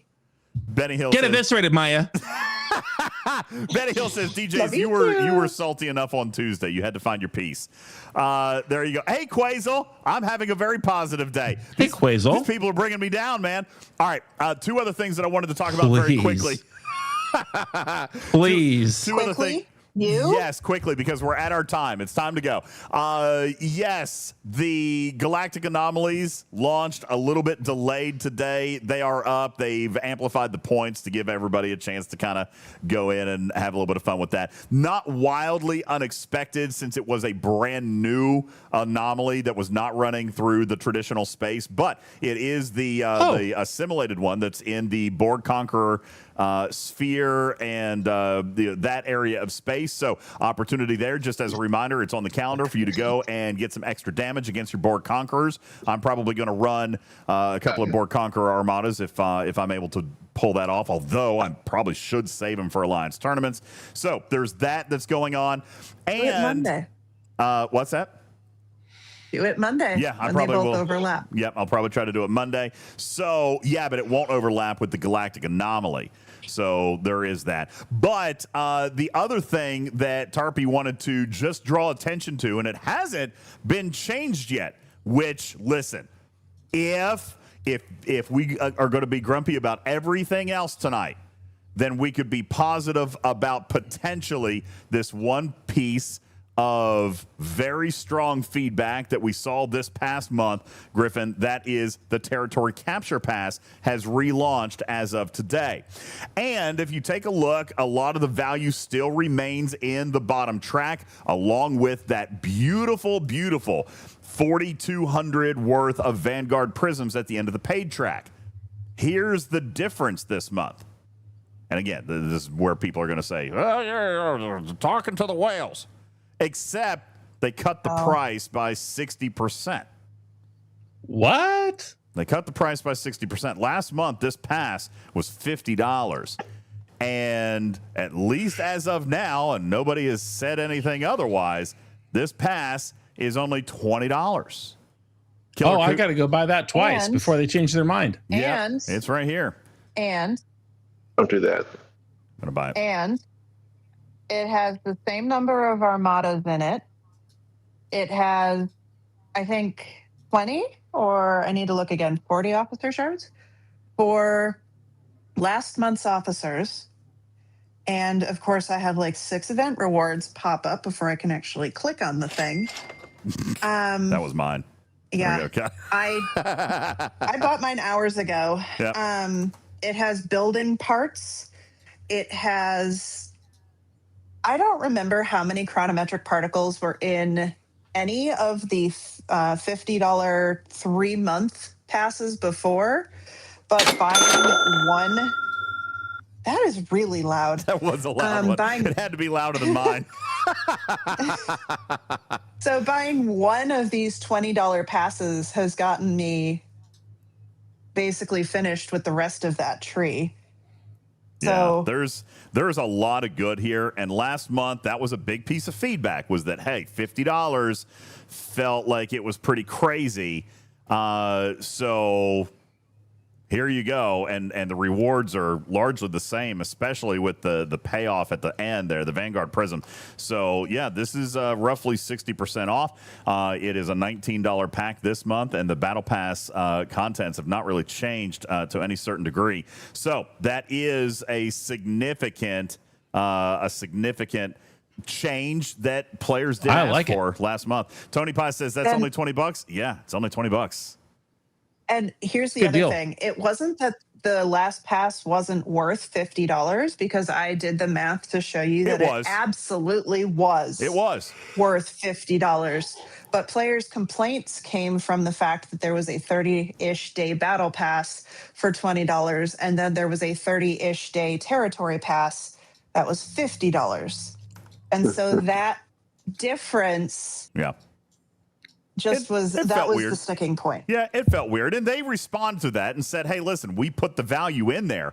The difference is this time they kept the value in there and still dropped the price, which I actually thought was great, kind of nice. So, anywho, that is a good move. Now, Alex, you're talking about spreading it out, but the difference is it's 3 times as many rewards now as well, because it's accelerated. So you're saying that you would have gotten the same rewards for $50, so it would have been 60 instead of 50. If they do it 20, but they've also tripled the rewards in that one as well. Quazel said, how does the 100 look now? I wish I had looked at it before I bought it, because now I can't see it. That's the truth. Yeah, now I can't see it, and I probably, from what I'm hearing from all of you guys, I should probably have actually double bought it. It didn't have the Vanguard prisms in it, but it did have building parts. It had the other 3 types of prisms. It looked really similar to the $100 pack from last month. But wait, for which one? Again, if the $100 battle pass unlocked. Territory pass. Yeah, the $100 pass for the territory pass. I didn't even see a $100 one. Was there a $100 one? I only saw the $20 one. Oh no, there was a $100 one. I didn't even see it. But so the $100 one was still worth it, but I think the $20 one was drastically better per dollar than the $100 one. Griffin, you didn't see it in one of those pop-ups? Here you go. Quazel says he sent you a screenshot. Got it right here. Here's Quazel's screenshot of the feels $100 bad, man. pack. Oh, feels bad, man. 25 of each of the officers too. Oh, ow, ooh. Oh, look at all those prisms. That's a lot of building parts. That's building parts, research materials.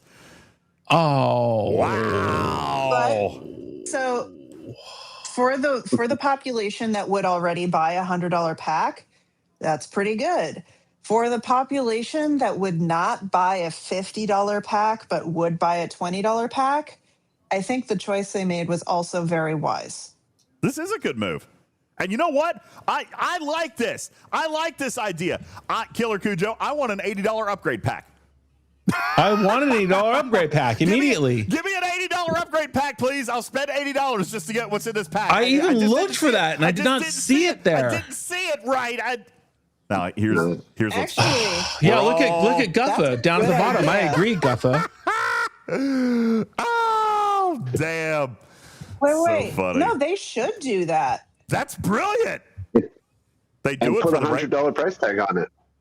No, Matters. Shut up, Matters. Matters. No, Matters. I know you would. But again, like, as much as this $100 pack is fantastic, I still want to keep reiterating, every time they put a pack in the $20-ish price range rather than $50 or $100, that is a good thing for the players. It is. Absolutely. 100% right. Well, and this is a part of, and again, you know what? We've got wins and losses tonight, it sounds like, from the offices of Cameron Stewart. This is also, you could attribute to one of his initiatives, Griffin, which is meeting the player where they are. You know, if they're not going to spend $100, Tarpy, like you just said, maybe they'll spend $20. His whole idea with the regular battle pass is, quote unquote, to make it irresistible. Look what he's done with the regular ARC $20 battle pass. He's trying to make it irresistible. I am sure that they're going to do the same thing with this territory pass. All right. If they provide players value, then they're going to look. They're at least going to look, last month, Putz was this close. Not last month, this month. Putz was this close to buying a pack. He didn't do it, but he was real close. Also, if Putz goes to 71 in the next week and a half during the Battle Pass, he would get G7 rewards in his choice rewards. And I think that putting the choice rewards back for any player that is somewhere between, say, G5 and G6 or G6 and G7 or any generation break, choice rewards, we haven't mentioned this yet, choice rewards absolutely makes it so players might buy that just to get a jump up on the next generation. Yep, it's a good one.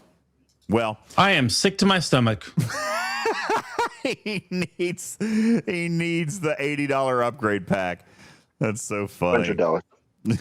No, there's not going to be a punishment charge, Matters. I see you in the chat, Matters. Oopsie premium. Oopsie premium is the term I was going to use. An oopsie premium. Not punishment charge. It's not tax. It's a premium. Oopsie tax. Yeah, you need a back button on your pack purchases. I need a back button. I do need a back button. So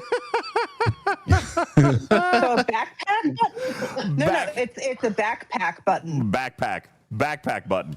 All right, guys. No. That is our time for tonight. Great show. Great conversation. I love the discourse, and I love the conversations that we've had and the ideas that were brought forth. You guys are phenomenal. Real quick before we go, thank you, Tarpy, for sending this over. Whoever in the art department designed this ad for Star Trek Fleet Command, this has actually been the most accurate ad we've ever seen. Scroll down. The most accurate ad that we have ever seen right here. Okay, so thank you so Just very scroll much down. for that. I see you. All right, so thank you for that. Appreciate that. Thank you. No, not 5 hours. 3 hours. Look, we're getting ready to go. 3 hours. Griffin, we did it. You want to? No, it's more like 4, but what are you going to do? No, the stream time has been 3 hours and 16 minutes. Oh, that's because you didn't have the UPS and you died half an hour into the first one. Wait, really? No, I'm pretty sure. Yeah. No, because we've Pretty been sure on you're wrong. No, we've been on the entire time. That's the benefit. Pretty sure of you're wrong. No. We had to restart and I had to rejoin and it was everything. I'm at 3 hours and 18 minutes. 3 hours and 18 minutes on the total start to finish recording time. Yeah, and you didn't hit go until 3 hours and 16 minutes. And then there was the 2.5 hours where you had just a black screen. Yeah, your announcement was at 7:50. Okay, so that's 3 hours. You better start your closing spiel. You're running out of time. Visit us online at UltimatDJz.com. That's UltimatDJz.com, where you can find links over to the Patreon, links to the merch store, links to our YouTube, where we've got a new video up, and you can find some links to our blog posts and all the other fun stuff. We appreciate you guys going and checking that out. We will be, I believe, Tarpy, hosting a movie night tomorrow night. Executive producer Tarpy has said that it is time for us to pay off a stream goal, which is movie night tomorrow night. So we'll be putting up a poll in chat tomorrow for you guys to decide on a movie night selection tomorrow night right here in the Discord. That'll be at 9 p.m. Eastern time. Thank you guys so very much for listening to the show. Thanks to our panel of experts. That's Matters, who was so incredibly wrong tonight, but still number one in my heart. Pods, thank you. Karkin, Tarpy, Griffin, appreciate you, and all of you in the live studio audience with over 300 people, almost 400 at one point. You guys are incredible. Thank you so very much for listening to our content. I am UltimatDJz. I'm Griffin. And we are talking Trek. Star Trek Fleet Command's official podcast. Star Trek Fleet Command's official... here it is. Talking Trek is a registered trademark and recorded in front of a live studio audience for distribution across podcast platforms everywhere. I'm your friendly neighborhood cat person, saying meow for now. Love you, minute. Good night, everybody. Bye-bye.